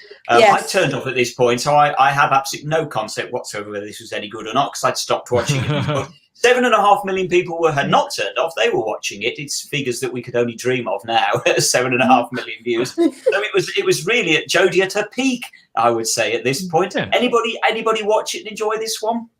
I did enjoy this, actually. Sarah? I did enjoy the ending. The ending was very a bit silly. naff. Is it one where what's his name was sucking his thumb and all that rubbish?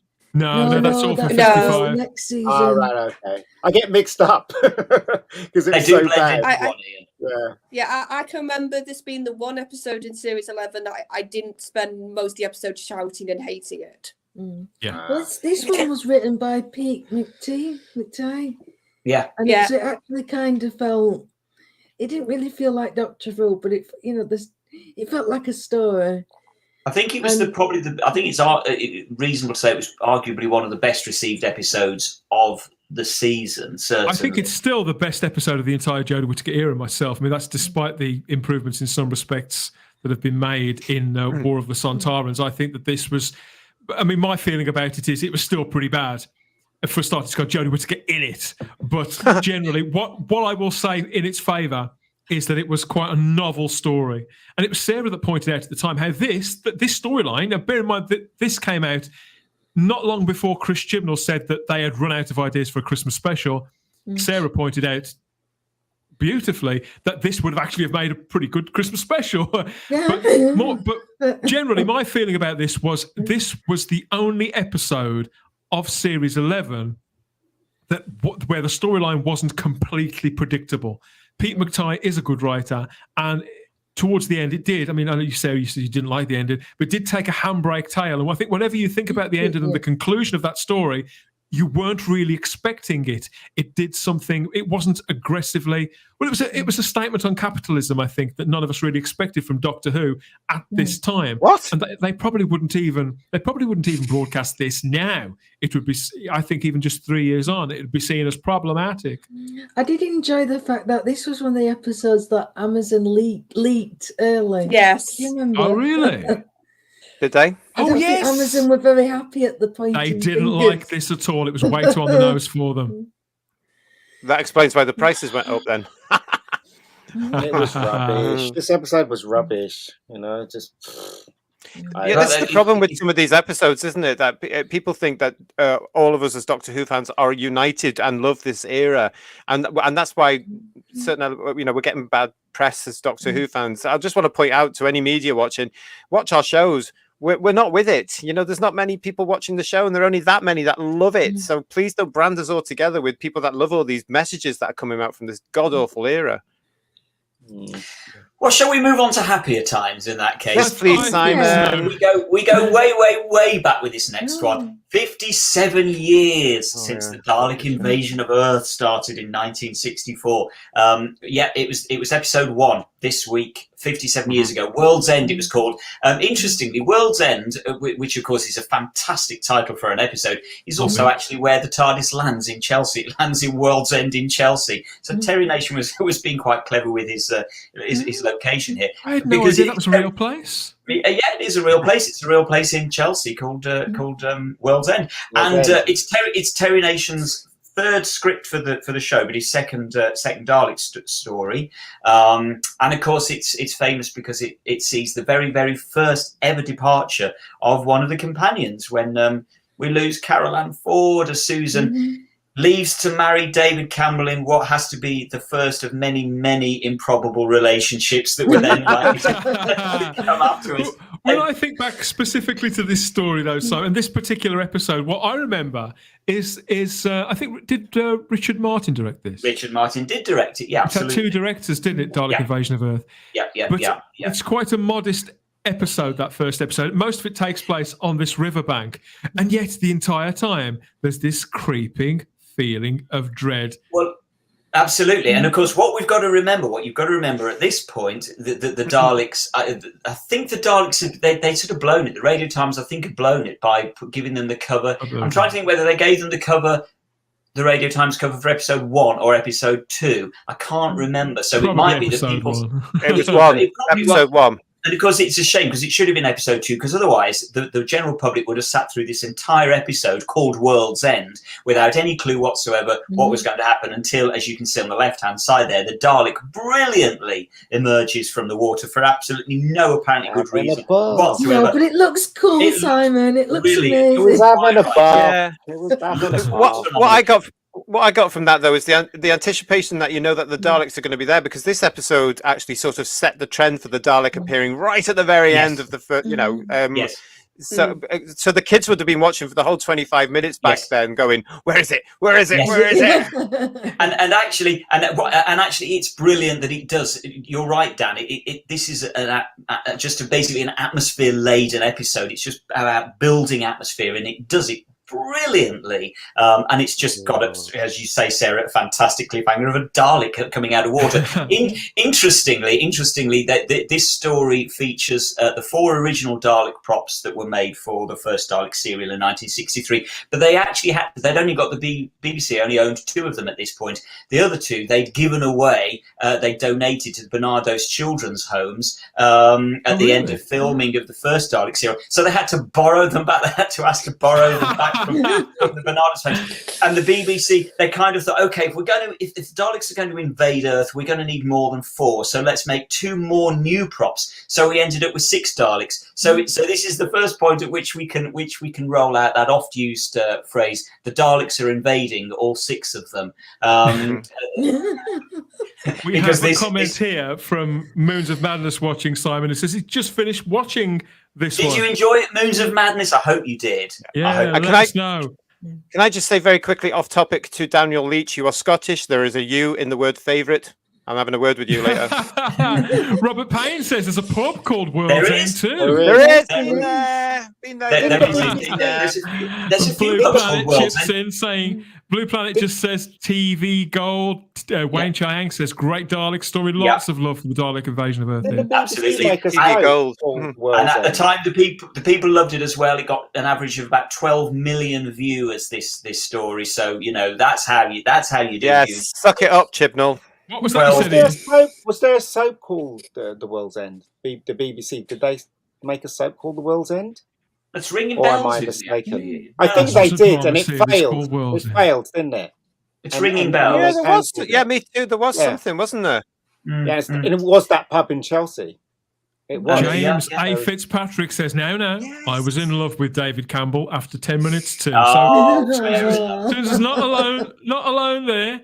But the Dalek it's invasion just- of Earth is it's a six-parter, isn't it? So it's not unbearably long, but I think it kind of rips along as well after Oh, rewatching it does. Oh yeah, it's brilliant. Oh, it really does rip along. And so interestingly, this very week as well, we also celebrate the birthday of the gentleman there on the right-hand side, William Russell. William Russell bless him. will be 97 tomorrow. God bless him. Happy Birthday. Wow. birthday, William Oh, Russell. happy birthday, William. Oh, Happy birthday, who William. doesn't love Wonderful, isn't he? Chesterton and William Russell? I've he's never such- met him, but he seems like such He's a such lovely man. He is, he really is. He's a lovely, lovely man. I've met him a few times at conventions, and he's just as charming as you imagine. Born William Russell Enoch in Sunderland, actually, Tyne and Weir, which might surprise you because he certainly doesn't have an accent. Yeah. Obviously, he did many, many film roles. We talked about William Russell recently because I didn't realise until somebody in the chat pointed out that he plays a small part in Superman. Yes. The opening scene of Krypton, which never knew about, but he also was in The Great Escape. He did loads of television, Blackadder, Coronation Street, Poirot. His theatre is blisteringly impressive. The Royal Shakespeare Company, the National Theatre. He's treaded the boards at the Globe. This is a heavyweight guy. He knows his stuff. And of course, he was the very, very first companion, along with Barbara and Susan. Started in 1963, then did 16 stories through to 1965. And of course, he's done loads and loads of audio and video productions associated with Doctor Who as well. So he's stuck with the show. And let's not forget the very, very last time we saw him in Doctor Who, bless him, was in An Adventure in Space and Time when he played Harry the security guard as a cameo. They slipped it in there. A true legend. We do actually need the book, actually, because the amount of legends that he has worked in on both stage and screen in his career. I really, William, please give us the stories. You've told a few gentle ones at conventions over the years, but come on, get the book out. JT, do you think you'd prize a few things out of him? I think he probably is, but I would love to know because he's worked with so many incredible, and I am going to use the word legends, of stage and screen. Yeah. I'd love to know about the experiences. You're right, JT. He has worked with some absolute legends. He's one of those actors that people, obviously, he's not hugely well known on either side, anywhere, but it doesn't matter because he's done so many roles. As I say, his theatre credits are so impressive. So we really do bow to this guy. And I don't know about you, but I just love him as Ian. He's just Ian and Barbara. He's wonderful. So he's completely wonderful. And anytime that character turns up, even in comic strip form, he's just there's a warmth about him, about his body language. I mean, the way that his eyes just sort of sparkle. We've got Kelly in the chat asking, yet again, we had this a few weeks ago, but I'm going to say it again. Yes. Which episode of Blackadder was William Russell in? Well, he was actually listed as Russell Enoch back then. He's in the original The Blackadder, and it's the episode called The Archbishop of Canterbury. He's the old man who's on his deathbed in the early, I think he's in the early scenes, where he's confessing his sins on his deathbed to the Archbishop. So look out for him under a great big wiry grey beard. And what's really interesting about, while we're talking about Blackadder, is that he was a very, very last-minute replacement for Wilfred Bramble, who apparently got so fed up of waiting on set for them to get to his scenes that he walked off set, and somehow they managed to draft William Russell in at the last minute. Apparently, this is so the legend says, and so William Russell was drafted in and thrown in because the other actor. Brilliant. Absolutely brilliant fact. Blue Planet says knighthood, please. Yes. And who are any of us to argue with that? They're all big birthdays when you get up into your 90s. So happy birthday, William, and many, many more to you, sir. What else have we got there, Simon? Indeed. On the next page? Well, today we wish very happy birthday, 60th birthday to Stephen Moffat. Hey, happy birthday, Stephen. Brilliant. Yeah, he's 62 days. So happy birthday, Stephen. A little bit of background. Do that to him. I thought you'd enjoy this picture. What was the picture we've got up on is from his Instagram account earlier this year when he went to America with his good lady wife, and he put this up himself with the caption, "The fandom has spoken." Well, Stephen, if nothing else, he's got a good sense of humour. For those of a certain age, some of us on here can remember his very first work on television, which was, of course, Press Gang in the late 80s, with the young Julie Sawalha and Dexter Fletcher. His first professional Doctor Who fiction was actually a 1996 short story for Virgin Books, and his second, of course, was The Curse of Fatal Death in 1999, the comic relief skit. He became the head writer in 2008. Believe it or not, he wrote 52 episodes over 5 years, which is more than Russell T Davies, who only clocked at 35. So he's got a good old track record. Of course, he created Weeping Angels, Vashta Narada, various other Silence. The Silence, absolutely. He's done some real heavyweight stuff there.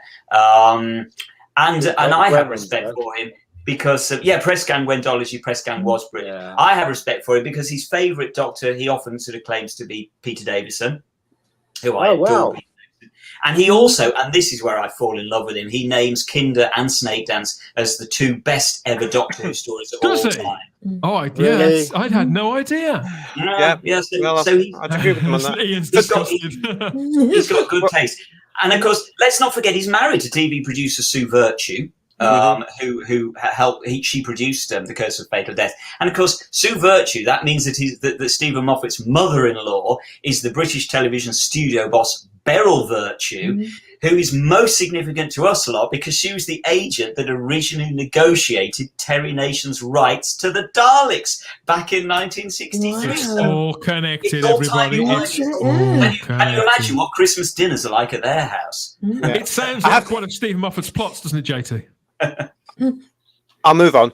I have to say, for those of you who are actually watching this atrocious show on Sunday evenings that calls itself Doctor Who, you might actually get a decent episode this week because I believe the Angels are in it. Now, bearing in mind that Stephen Moffat created the Weeping Angels, he would have had to have script approval.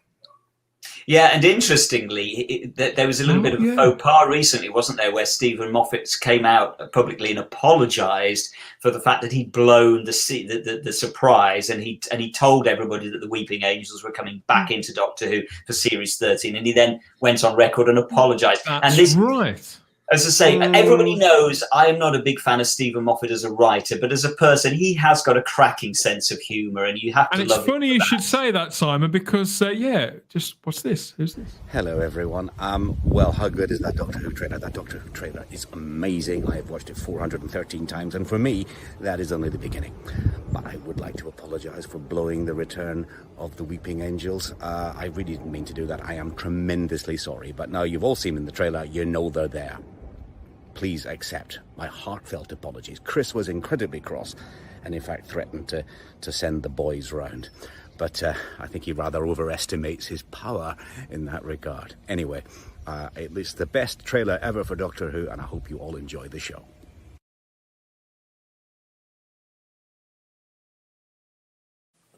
How wrong is he? We never enjoyed it. There's more creativity in a minute of that than there is in the last 3 episodes of Doctor Who Flux with Chris Chibnall.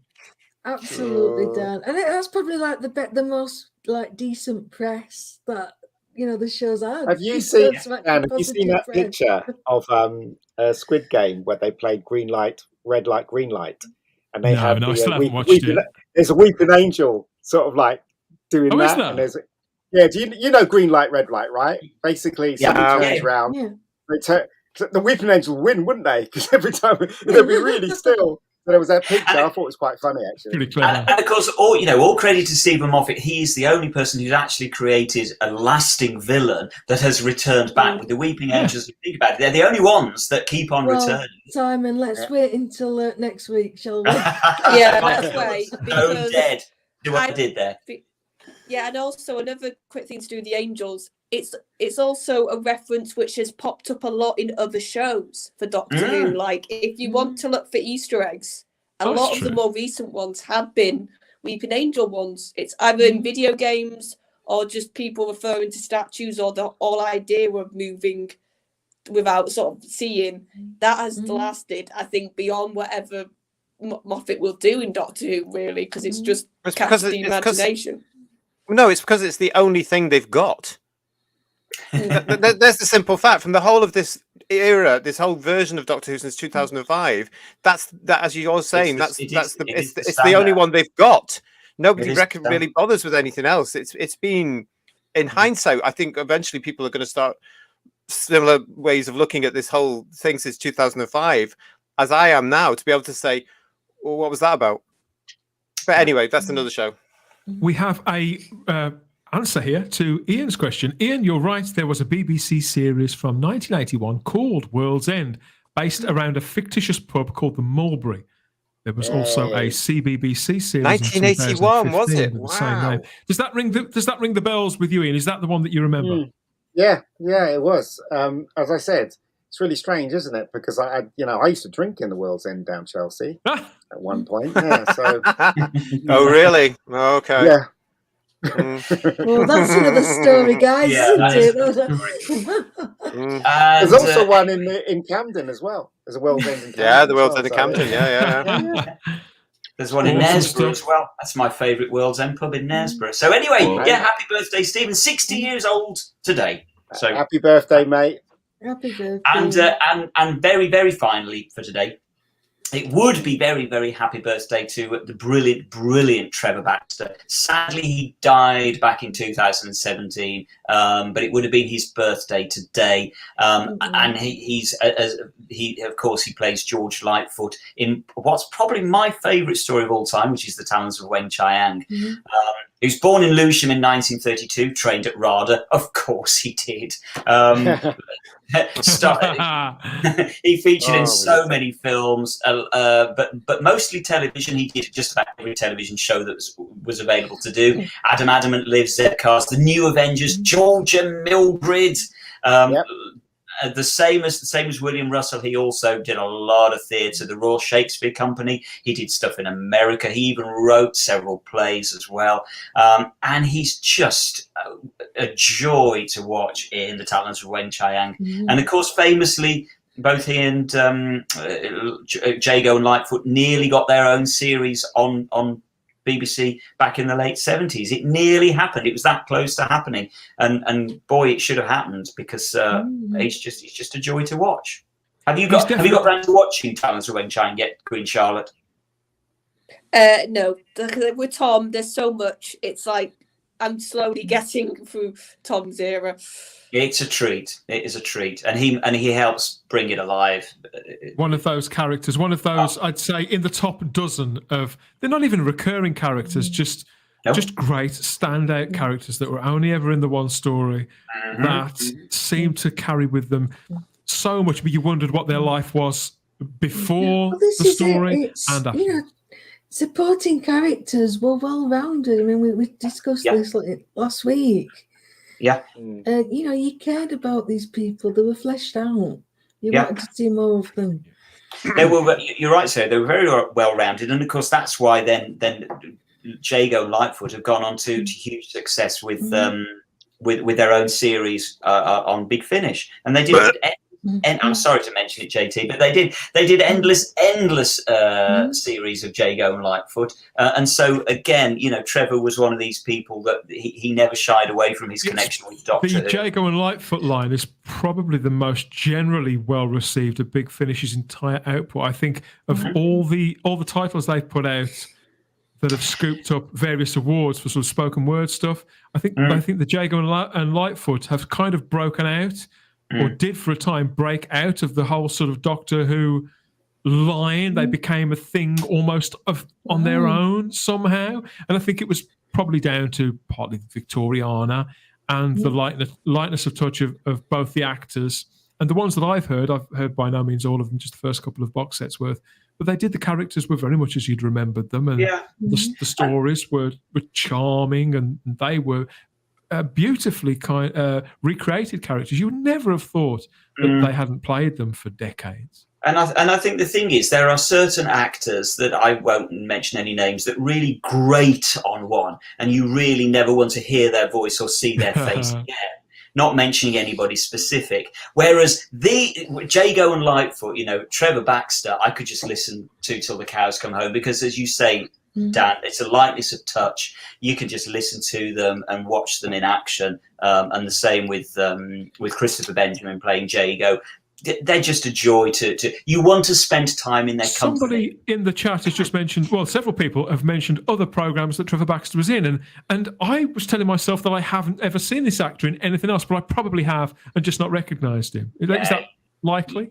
Oh, yes. I think that's it's not only likely, it's almost certain that's what's going to happen. Yeah. As I say, in many ways, the same as William Russell, just not necessarily a hugely well-known name, but you will know these people. You will have seen them in other things almost without realising. As Superman proves, I mean, I can't believe how many times I've seen Superman, and it's only recently this year that I found out that William Russell's in it, and Trevor Baxter is the same. He's in so many of those well-known shows playing true. Again, we talked earlier on about how we're losing all-round entertainers. Well, we're also losing, if not we've lost, character actors. There are no character actors anymore. Trevor Baxter was one of them. The few and far between. I mean, I would still say Matt Smith is a character actor. I noticed a young actor on something recently whose name I can't remember, I'm afraid, but I thought, oh, there's another one to add to the list. So they're few and far between, though, because they're just not being taught with that depth. No. And they're not being taught specifically for theatre. They're being taught for all this other stuff that's going on. And then some of them are not being taught and coming on and being told that they're good and being given lead shows on a Sunday night. It's very odd. Julian Ruxon is quite correct. He was in Selling Hitler with Tom Baker. Yes, Julian. Yeah, he was indeed. And Peter Capaldi was in that as well, wasn't he? Yeah. We've got a question here from Blue Planet who asks, why are there no Jago and Lightfoot action figures? Is that true? Character have never put out a set with Jago and Lightfoot in and a giant rat or anything? It is true. The nearest we got to the Talons of Weng Chiang set was when they released the Fourth Doctor in that classic costume he wore in that one episode, because it was just the mold from a Pertwee, basically repainted with Tom's head on it. It could be a number of things. It could be the fact that it could be a cost issue, or it could be a rights issue because they are Robert Holmes characters, not BBC characters. So it could be something like that. We don't know. Or maybe they just haven't got round to it yet. And it might be something that comes in the future. You never know.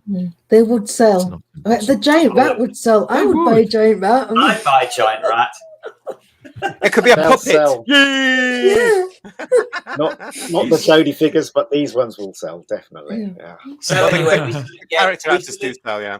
We salute Trevor Baxter and wish him a happy birthday wherever you are, sir. We wish you a happy birthday. It's hard to believe that he's been gone for that long. I remember when reading about him passing away, and obviously being aware that he was really sort of in the thick of it with Big Finish. It's a shame because he seemed to be enjoying himself so much. But it's a wonderful part and a wonderful story.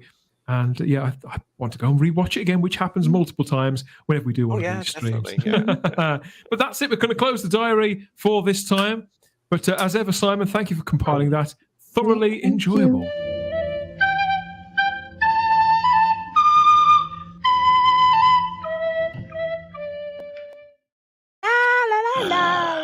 What were you thinking of, Dan? That's beautiful, Ian. It's not. We're actually overrunning by a considerable amount tonight. Well, get a move on that. Some of us have to get up at 6 o'clock in the bloody morning. Come on, Jesus Christ! What I'm going to do, I'm going to go directly to a few items of nice merchandise. Because we've got some lovely stuff, and Christmas. I think about 6 or he's going to slack in the week. I can tell you, 6 or 7 weeks away from Christmas itself. And first of all, I thought I'd tell you about this little beauty. This is a Doctor Who Advent calendar, believe it or not, that is about to be released. Move on. It's What is that? 21. Palapoo, next. We haven't got time. Next. So I've never seen one of these before. This is one of those that you open up each individual box and there's a little gadget or gizmo inside, isn't there? As you go through Advent, Charlotte, what do you think? Does this take your fancy at all? It looks too complicated as an advent calendar to me. I just need a simple. It was created by Chibnall. But that's why it's complicated. I just want to know what that is standing on top of box 21. What is it? It's meant to be. I'm afraid it's meant to be a sun. Yes, correct, JT. It looks like my uncle. What? I thought it was Jodie. But think about it. It looks like an egg holder. And what do they look like? Oh, it's an egg holder. You're right. Yes, egg holder. So the principle for this delightful bit of tat is that it is. Oh, sorry, it's a must-have seasonal treat for any Doctor Who fan. It's not. Discover the world of Doctor Who in the Doctor Who TARDIS Advent Calendar. Celebrate every day of the holiday season in true Doctor Who style with this spectacular calendar designed in the shape of the TARDIS, and it says it's stuffed with 24 high-quality festive gifts and accessories from across all of time and space. You say that, Ian. You say that now, mate, but could you possibly live without a key ring shaped like the TARDIS key? It looks like the tat that you get in crackers. Well, it does. I mean, I reckon some of this, because they did something, there was someone, I think it was Harry Potter or something last year, and I noticed, but with this, when I saw this the other week, I thought to myself, hang on a minute, this is all the stuff that Doctor Who Adventures magazine wouldn't have. Bit of sellotape on the front of the magazine. Yeah, you really mean to say, JT, you're not won over by the prospect of heat ray warm Dalek socks that apparently rolled up in one of these? Ooh, what? I mean, I actually liked it back a few years ago when the series was popular and we were all in on it, and it was massive because they used to do Doctor. I've got them in a box. Still, they had Doctor Who Advent calendars every single year with the traditional things, so semi-traditional with the chocolates in them. And you could get them for a few quid. I've got them there. It's probably all warped with the chocolate inside. Why do? Oh, have you seen how much it is? It's about £40, isn't it? £120. I'm being told in the chat. 120. Right. Okay. Wow. JT, you're telling me that you've got advent calendars that have still got chocolates in them. Darling, I've got chocolates going back to 1975 here in the He's in loft. Scotland, remember that he's in Scotland. They're in Scotland. These things have been around with me forever. I've got Christmas tree decorations that go back to 78. I've got Easter eggs that go back to 2006. It's tough. Okay, people aren't so sold on the Doctor Who Advent calendar, but how about this one? This was from JT. He sent me this. So this is the Tractator Gravis from the figurine collection. This is the cockroach-like creature that's capable of controlling an entire colony in a terrifying special edition figure for the official Doctor Who figurine collection. It's the mouth. The mouth is all wrong. It looks like he's going. It's Uncle Gravis, though. It's like I like this. The most ridiculous mouth. I love the Tractators. I love that story. I can watch Frontios happy any time. When these, I don't collect these because obviously I knew from the very start there was going to be about 6 million of them. Yeah. And also I don't like dust in space bookers, so I can't be bothered with ornaments. But when that one popped through, I thought, oh, that's quite sweet. Look, it reminds me of the Blackpool exhibition for some reason. I'm not quite sure why. Well, apparently these are one of their 6th scale figures. So these figurines are much larger than the average ones. So perhaps they'd make good bookends or doorstops. Ian, what do you think? Yeah, probably. Good bookends and stops and stuff like that. You could throw it at a Jodie fan as well, which probably do a lot of damage and stuff like that. You could do some damage with those antlers, I think. Yeah, I would like to be on the sharp end of one of those. I thought he was left on Colchicron somewhere doing whatever he was doing. So yeah, they continue to pump out those figures. I think there's one every couple of weeks. I do lose track, but now and again one does catch my eye. And I did like the Gravis, but if the Gravis isn't to your taste, you fancy something a little bit more cuddly. How about these limited edition Children in Need Doctor Who Pudsey Bear teddy bears, everybody? That's nice. That's a bit nicer and cozy. Oh, grow up. So they did some of these last year, I think. They did the Shirley Whittaker Doctor and the David Tennant Doctor. This year, we get, in the same range with the Build-A-Bear people, we get the 11th Doctor and we get the 4th Doctor. So these are two proper iconic Doctor Who's. It's all timed with the Children in Need campaign, as always. They're limited edition, apparently, but from what I've seen, these things never really sell out. Look, I've got the David Tennant one. Oh, I'm jealous. Oh, we need to see that in big vision. Can we? Yeah. That's Big fantastic. vision. So let's look at that in big vision, shall we? No, Sarah's. Simon wants gone. to see Sarah's teddy bear. Is he gone? Sarah's teddy bear. Oh, sorry, I can't. Sarah's. Where's that? Hold on a minute. Let's get up. Whee! There he is. Oh, That he's is waving at adorable. us as well. Bless his Still heart. got the tag on it. Still got That the is adorable. It comes with a little passport as well. Oh, what's it? They Oh, do look look at the very- passport. Was it a vaccine passport?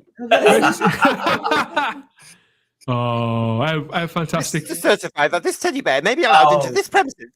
That is So fantastic. potentially we could end up with a whole regeneration cycle worth of these if Children in Need is around that long. I love Julian Raxel's comment. Where's the Pudsey Valliard? Now that would be something. No, that'd be great, wouldn't it? That'd be great. It wouldn't at all surprise me if we wait around long enough. There may be one, but they look really cute and cuddly, don't they? Love them. Charlotte, you must have your eye on the Matt Smith one there in his tweed.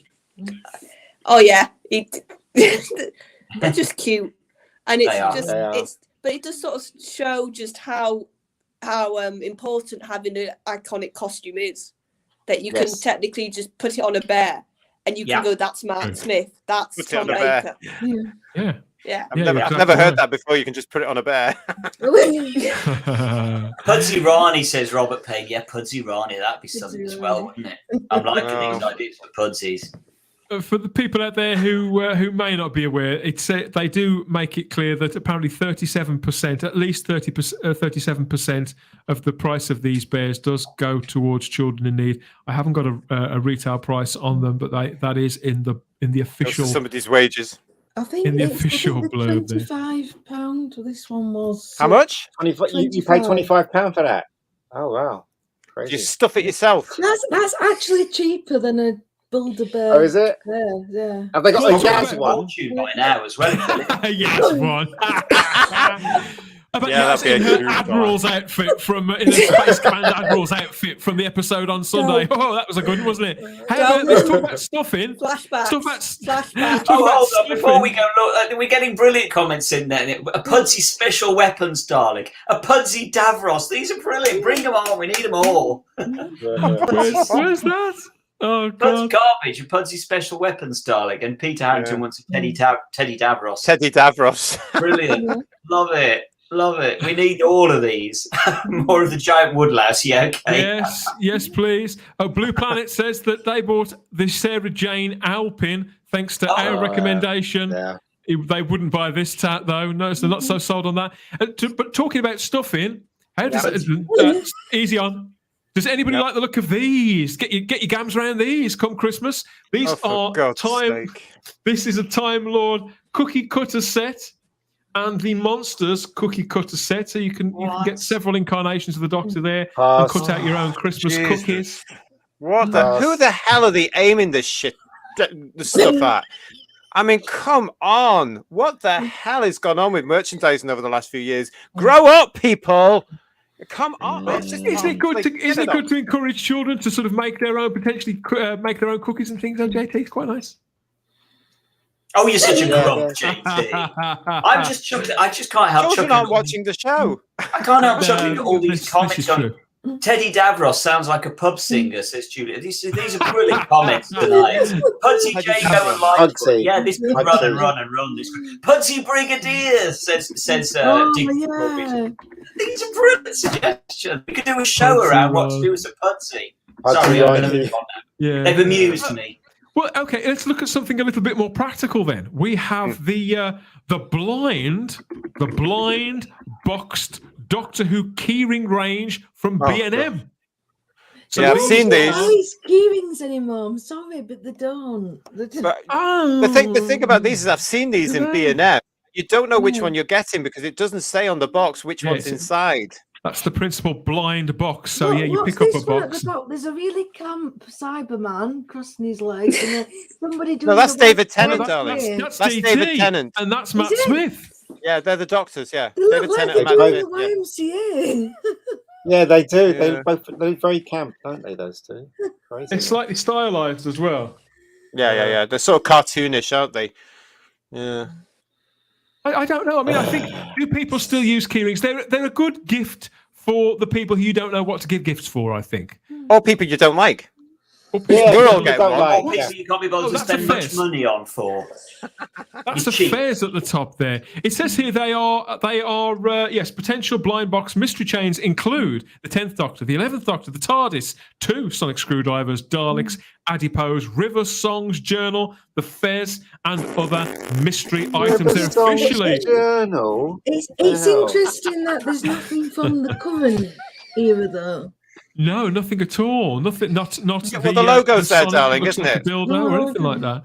The Apparently, they are logo's there. 3 inches and they are recommended for ages 11 and over only. That's what they stipulate. But yeah, that's No, yes. £2, No, yes, £2.49. Ian, £2.49 each though. You know, it's pocket money, isn't it? Oh, It's your BFH. God, no. I thought that was What is expensive. I thought £2.49 was far too expensive. I would have said £1. You're Scottish, JT. You're Scottish. Yeah, and you know what? Don't buy them because eventually they're going to end up in one of those big things with a claw that goes down like that, and you can pick them up like this, and they'll probably be at the fairgrounds. So that's where they're going to end up because they're just tat. It's possible. Okay, well, if you don't like the actual tat, let's go high end Something and, nice. and Whoa. let's go up market a little and take a look at these.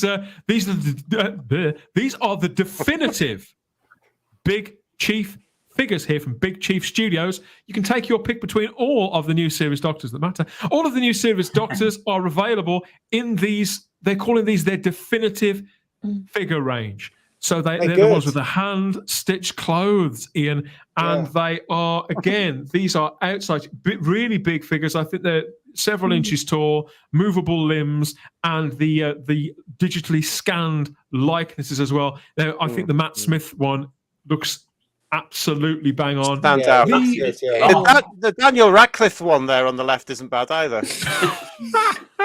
I have to say, the other three, doesn't quite look right. I'm trying to figure out what it is. Yeah. all three of them don't look right. Apart from Matt Smith's the only one that looks right. The other three, I'm sorry, just look like you. They look like you're on flossy. Matt Smith. Well, Matt Smith has too much weight on him. He has too much weight on him. And Matt Smith's quite thin, isn't he? So he has too much. Wasn't that one in the leather jacket part of the Action Man range? Oh, but He looks like it. Eagle eyes. He does look like he does look like an action man, doesn't he? They say here at Big Chief, they say that they've put this out to celebrate their 10th anniversary, the 10th anniversary of their own 6th scale figure collection. Each figure comes with 2 interchangeable sculpted portraits and eyes that you can take out and reposition, offering collectors a greater range of posing. That's what I want options. to do with my models. You do that with my sister's Cindy dolls. Take their eyes out and reposition them. No, I'm kidding. Sorry, Janine.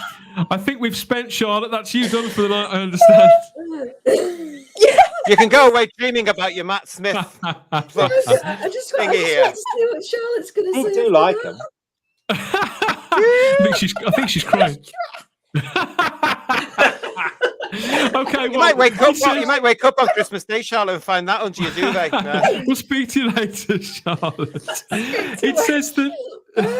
It says that there are pre-order offers on these. You can choose to pay in full at the special discount price of £1,119, including VAT. I know. What? Save up and get a mortgage, people. I mean, you say that, Simon, but this may swing it for you. With that deal, you also you receive the rusted K9 figure that they're doing completely free if you pull the trigger on the big punt there at 1-2. Is it 1,000 for all 4 of them or 1,000 for one, Dan? It's I think that's 1,000 for them or I don't. It's got to be for them all. It's got to be for them all. It must be for all of them, which possibly means they may not have been selling individually. Yes, yes, because it's a collection. Yeah, that's right. That's the salesperson in me, you see, thinking, okay, we'll just rebadge this and we'll put in the free dog. Although that offer expires on the 30th of November, everybody. So you've only got a couple of weeks left to. Let me go and get my credit card. Oh no, on the other hand, get a checkbook, Simon. Checkbook. To get your definitive figures in there, or you could go for this instead. You could go for the 8th Doctor's console. Oh, no, this is also from the figurine collection, and it's beautifully hand painted there. Sarah, would you think this would look good on the hearth? Oh yeah, nice. Yeah, it's nice. It is quite a classy looking thing, isn't it? But then again, that console, it is. It's probably they've released a line of these already. From the Sublime, they've put out the original William Hartnell console to the ridiculous. Yes, the Jodie Whittaker one was released not that long ago. Looks like a big lemon squeeze. Yeah, we had that on the show, didn't we? We had that on the show.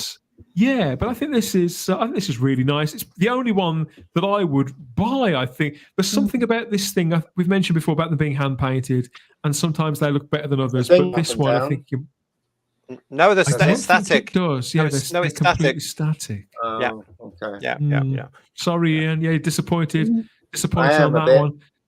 So we've got all the high end stuff there. And what else? What else have we got? We have the you're not gonna there's the Doctor Who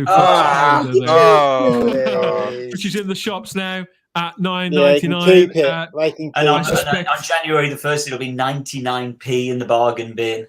Yeah, so the completed just put it back up. Okay, guys. No, I just want to point something out. Go on. No. How boring are those pictures? I know, it's incredible, isn't it? Every single one of them. Can you imagine 12 months of looking at those pictures? Where's the monsters? Where's anything to do with space? We don't do monsters anymore, Sarah. Have a word. I don't do monsters in Doctor Who anymore. No, it's such a shame now because Danilo are following just the format every single year now because they publish so many with different shows and movies and pop stars and actors and dogs and cats and tortoises and all sorts. And I'm just looking at the ones we've had in the past there, and they're all the same every year, aren't they? The format's the same. So Danilo, get your act together for the new series if you get the license. Cheers. There's some great comments in the thread about what people think of that calendar. I tell you, it's a birdcage line that says retro doc. Yeah. The annoying thing is as well is that they have done the other one, haven't they, as well, which is supposed to be the classic stuff, and she's in that as well, and so's the other one. The other lady's in it. The last item on our Christmas list. No. So this is the other calendar. This is now. I think this is slightly prettier. At least there's some sort of artistic element to this. Yeah, I could do with that. What the hell is? What's her name in there? Joe Martin. Why is Joe Martin? She's not one of the doctors. Yeah, they've crept her in there. Oh, we've got a look. Seriously. So that's the front cover. This is actually already out. I've seen this in the shopping precinct now, and it's one of those. I think it's like a 15-month calendar or something like that. So this is already. I love the 12 doctors saying what we're all thinking with his eyes. Yeah, very good, Sarah.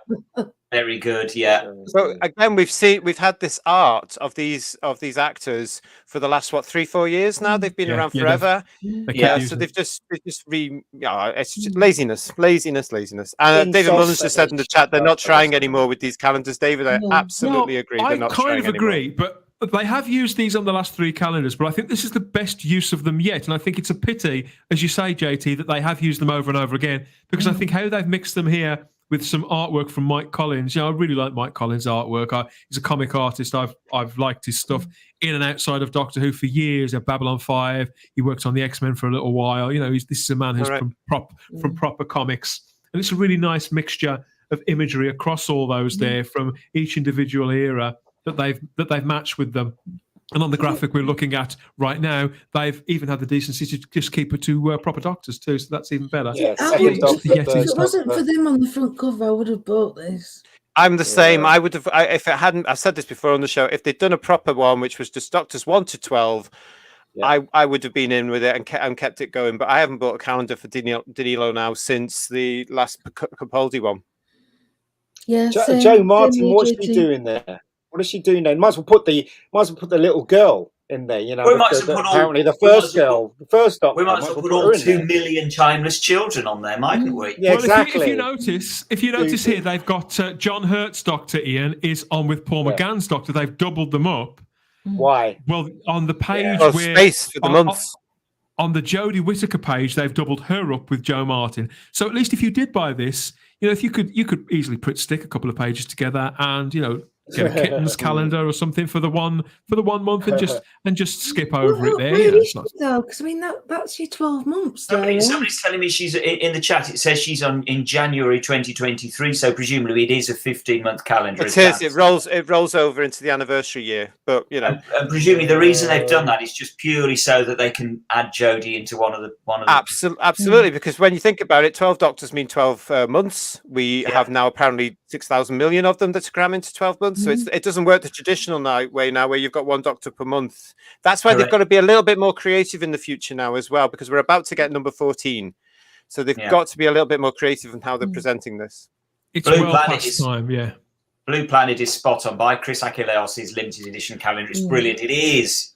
There's also to just say Andrew Skilleter has one out now at the moment, which is also limited edition. So it's nice that some of these others are coming out with their covers and stuff as well, because there are alternatives around if you want to look and investigate. Still within the Doctor Who universe, and arguably still official, because the people who are releasing these, they're releasing works that they own the copyright to. It's their work. It's artwork, beautiful artwork, and the beautiful Target books. It's utterly legit. It's definitely Doctor Who. I love this I love this one from Julian Raxel here in the chat, talking about that calendar with the Doctors on. He says we may as well shove David Burton in there as well. People who know the David Burton myth. David Morrissey. Let's get David Morrissey on there, because he was the next Doctor. Pudsey, you might as well put Pudsey on as well. Pudsey, he's had what for? Yeah, the Pudsey Doctors, and yes, classic 80s fanboy mentions the Andrew Skilleter. The video covers, classic video covers calendar. It's And absolutely what did Tom Baker say about the regeneration? You might as well regenerate into what? What was it? I can't remember. What Tom Baker was it? Talking vegetable. Cabbage. Well, he wanted a talking cabbage for a companion. Yeah, right there you go. You might have a talking cabbage in there as well. Yeah, why not? So, why you've got a talking cabbage now, haven't you? So... Fair enough. Fair enough. God knows what's going to come next with Russell. Don't drop the T. Davis. I mean, it could be anything next. We could get a huge giant rhino as the next incarnation of the next film. You don't get this on Radio Free Scaro, do you? Yes, please like the video, subscribe. Hello, Stephen. JT. Like the video, subscribe to the channel, because we're going to be going live again next Thursday with all the stuff that we didn't have time to fit in this week. I've got one more thing to fit in. I've got that before. I'll go first, Simon. I've got one more thing to fit in. Matron years. Okay. Now, let's have a closer look at this. This is ideal. You can get a CD and a Christmas stocking, can't you? Yeah. Yes, you can. Corners. This So is what's this, 7 Jason? colourful adventures featuring K9 in the company of Sarah Jane, Brendan, Aunt Lavinia, the Doctor, and Romana. It's 2 CDs, and it's a lot of the stories that have come from the K9 annual 1983 and the Doctor Who annual of 1982, I believe. Oh. And it's got John Leeson, the gorgeous John Leeson. We've got Bonnie Langford doing a fantastic story. I heard hers last night, really good. Somebody called Dan Starkey, and the wonderful Geoffrey Beavers, all reading stories. So that's a great Christmas present there. So where's that a bit available from, JT? You can get this from all good retailers, Sarah. You can get it from Amazon, you can get it from Waterstones, you can get it from various branches of WH Smith, I believe. But anywhere that they stock audio books, go and have a look. Okay. So those are stories that are taken, obviously, from the World Distributors annuals. They're written by staff writers on World, weren't they? Rather than such as Bob Baker or anybody connected to the show. Yeah. But some of them are really good, aren't they? They're really strong stories. They weren't hastily written things. I used to read and reread those annuals. Yeah, I think we all did, didn't we, in those days? Yeah. Oh, I'm just trying to see if we've got any of the credits aren't there for the stories. I'd have to look at the annuals, but you've got loads of the 2 CDs from 1980 to 1983. Yeah. Alison Stevenson says, great stream panel. Enjoyed all the comments in the chat too. Take care and stay safe, everybody. Yeah, it's been a really lively chat, as always. I've just got to say, because Blue Planet asked ages ago, is there batteries in my Dalek? Wow. Oh, so glad he said Dalek. Yeah, so... there is batteries. There you go. There's wonderful. Dalek yet. And also on the merchandise as well. Do keep an eye out if you're in Britain now for B&M. The latest batch of figures. I don't know if we've actually covered them on the show now because we've been so busy, but we've got a new set of figures coming out. They are due any day now in B&M. That includes the Earthshock, the 5 Doctors, the First Doctor and TARDIS, and the 2 new Dalek sets. So they listed those while we were on our break. And I did wonder about them because they originally listed them to be released in October. I haven't seen them. I haven't seen anybody talk about having received them on Twitter. Even people who get theirs early sometimes, people who review them. As far as I know, review figure sets haven't been sent out either. So I would say they've got to be with people before Christmas. I mean, they look beautiful, don't they? They're fantastic, and I'm really excited because, of course, I'm a big. That's the only things I really collect now, to be honest. The character option stuff at the moment. I did speak to my local staff in my B&M who get fed up with me coming in saying, "Are they in every day?" And they did say that they're expecting them. Obviously, because of what's going on in the world, there have been several delays coming over. We've got shortages of truck drivers in our country as well. But they're saying they are expecting them in for Christmas. So fingers crossed, everybody, that we'll be able to get those gorgeous latest sets. A battery of Daleks. Alison Stevenson has the final word on that one. I think a battery of Daleks. Which is best, a trundle or a battery? I think those are the two contenders, aren't they? It's a good one, isn't it? Battery's more warlike, isn't it, really? Yeah. True. I think we may have to put this one. We may have to put this one formally to the members of the Type 40 Facebook group, see which one that they think is best. So Alison's suggestion. Let's have a Radio Times poll, Dan. Yeah. And who was it who came out with Trundle? Whose suggestion was that? I can't remember. It was too long ago. It was last week. It was last week. I have to go back through some of these comments. Oh, fabulous show, everybody. Thank you, says Wendy. Thank you. Thank you, Wendy, for watching and for being there in the chat. Everybody, it's been a great show. We've got so many things that we didn't cover, but they will keep. We're going to leave you with one pretty picture here, which does sort of chime with the return of the Weeping Angels this Sunday. But this, I think, as the winter starts to sort of creep in and we get a little bit chillier, something else to potentially keep you warm. Where is it? Yes, it's this. Oh, here we are. God, what is that? It's the Woolly Angel. This is a handmade Weeping Angel, a knitted Weeping Angel with matching TARDIS there. I haven't got a credit for it, sadly, but I just thought it was the cutest thing ever. And I would potentially buy a set of these, Simon. Oh, absolutely. It's the way that the hands are just there as well. It's beautiful. Love it. So cute. Oh. Where'd you wear it, though? Well, I was just thinking that as well. That could be quite interesting. As your fingers? I think it's... your fingers. No, definitely your fingers, Chetty. I think it's weighted. I don't think it's a glove thing. I think it's fully stitched, but it does make me wonder now. He went there, everybody. He went there. And on that, the latest of many bombshells, Ian. You've taken us right into the gutter from that wholesome image there of a hand-knitted woolly angel to the typical brand of Type 40 Live smut. We do it all here on the show.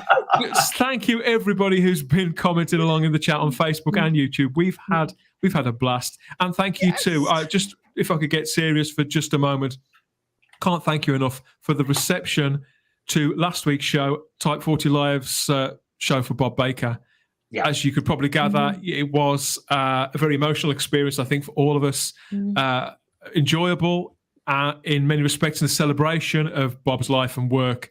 And the comments that I've seen on the YouTube channel, the comments and messages we've had through the social media, and certainly to me personally, of appreciation for us putting that stream on and how touched you were by it too, and people who've gone out and gone back to their DVD collections or their VHS collections, who knows, or just hit up BritBox for those classic stories that Bob Baker and Dave Martin contributed to the show.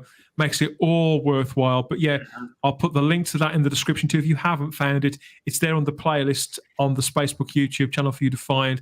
Type 40 Live for Bob Baker. Please go and watch, hit the like button, and leave us a comment to your favourite of Bob Baker's many classic contributions to Doctor Who. It was an absolute honour to be able to do that. And my thanks again to Paul Tams for coming on to the show. How generous was that? And to you guys for your support and your company. We'll be back next Thursday for more Type 40 Live, everybody. And there's a Type 40 podcast dropping in the meantime too. Don't miss any of that. Thank you to Charlotte. She's had to pop off. Again. I'm not sure. Yeah, she's popped off again. She's sensible. She's got to get up in the morning for work like some of us have. Just like Please Mary like Poppins, the when the stream, wind, press when like the before wind you turns. When the wind changes, she's off. My thanks to Starry-Eyed Girl Sarah Graham here, to Ian the Mega Geek Diaz, to JT there in the Doctor Good night, Loft, Facebookers. and Bye-bye. the original Hoonatic here, our mate Simon Horton for Like all the the stream, laughs. like the stream. Yes, please like the Like the video. stream. It helps more than you think. Subscribe to the channel if you haven't already. Why wouldn't you at this point? We'll see you again next week. Thanks for everything, guys. Good night. Bye-bye.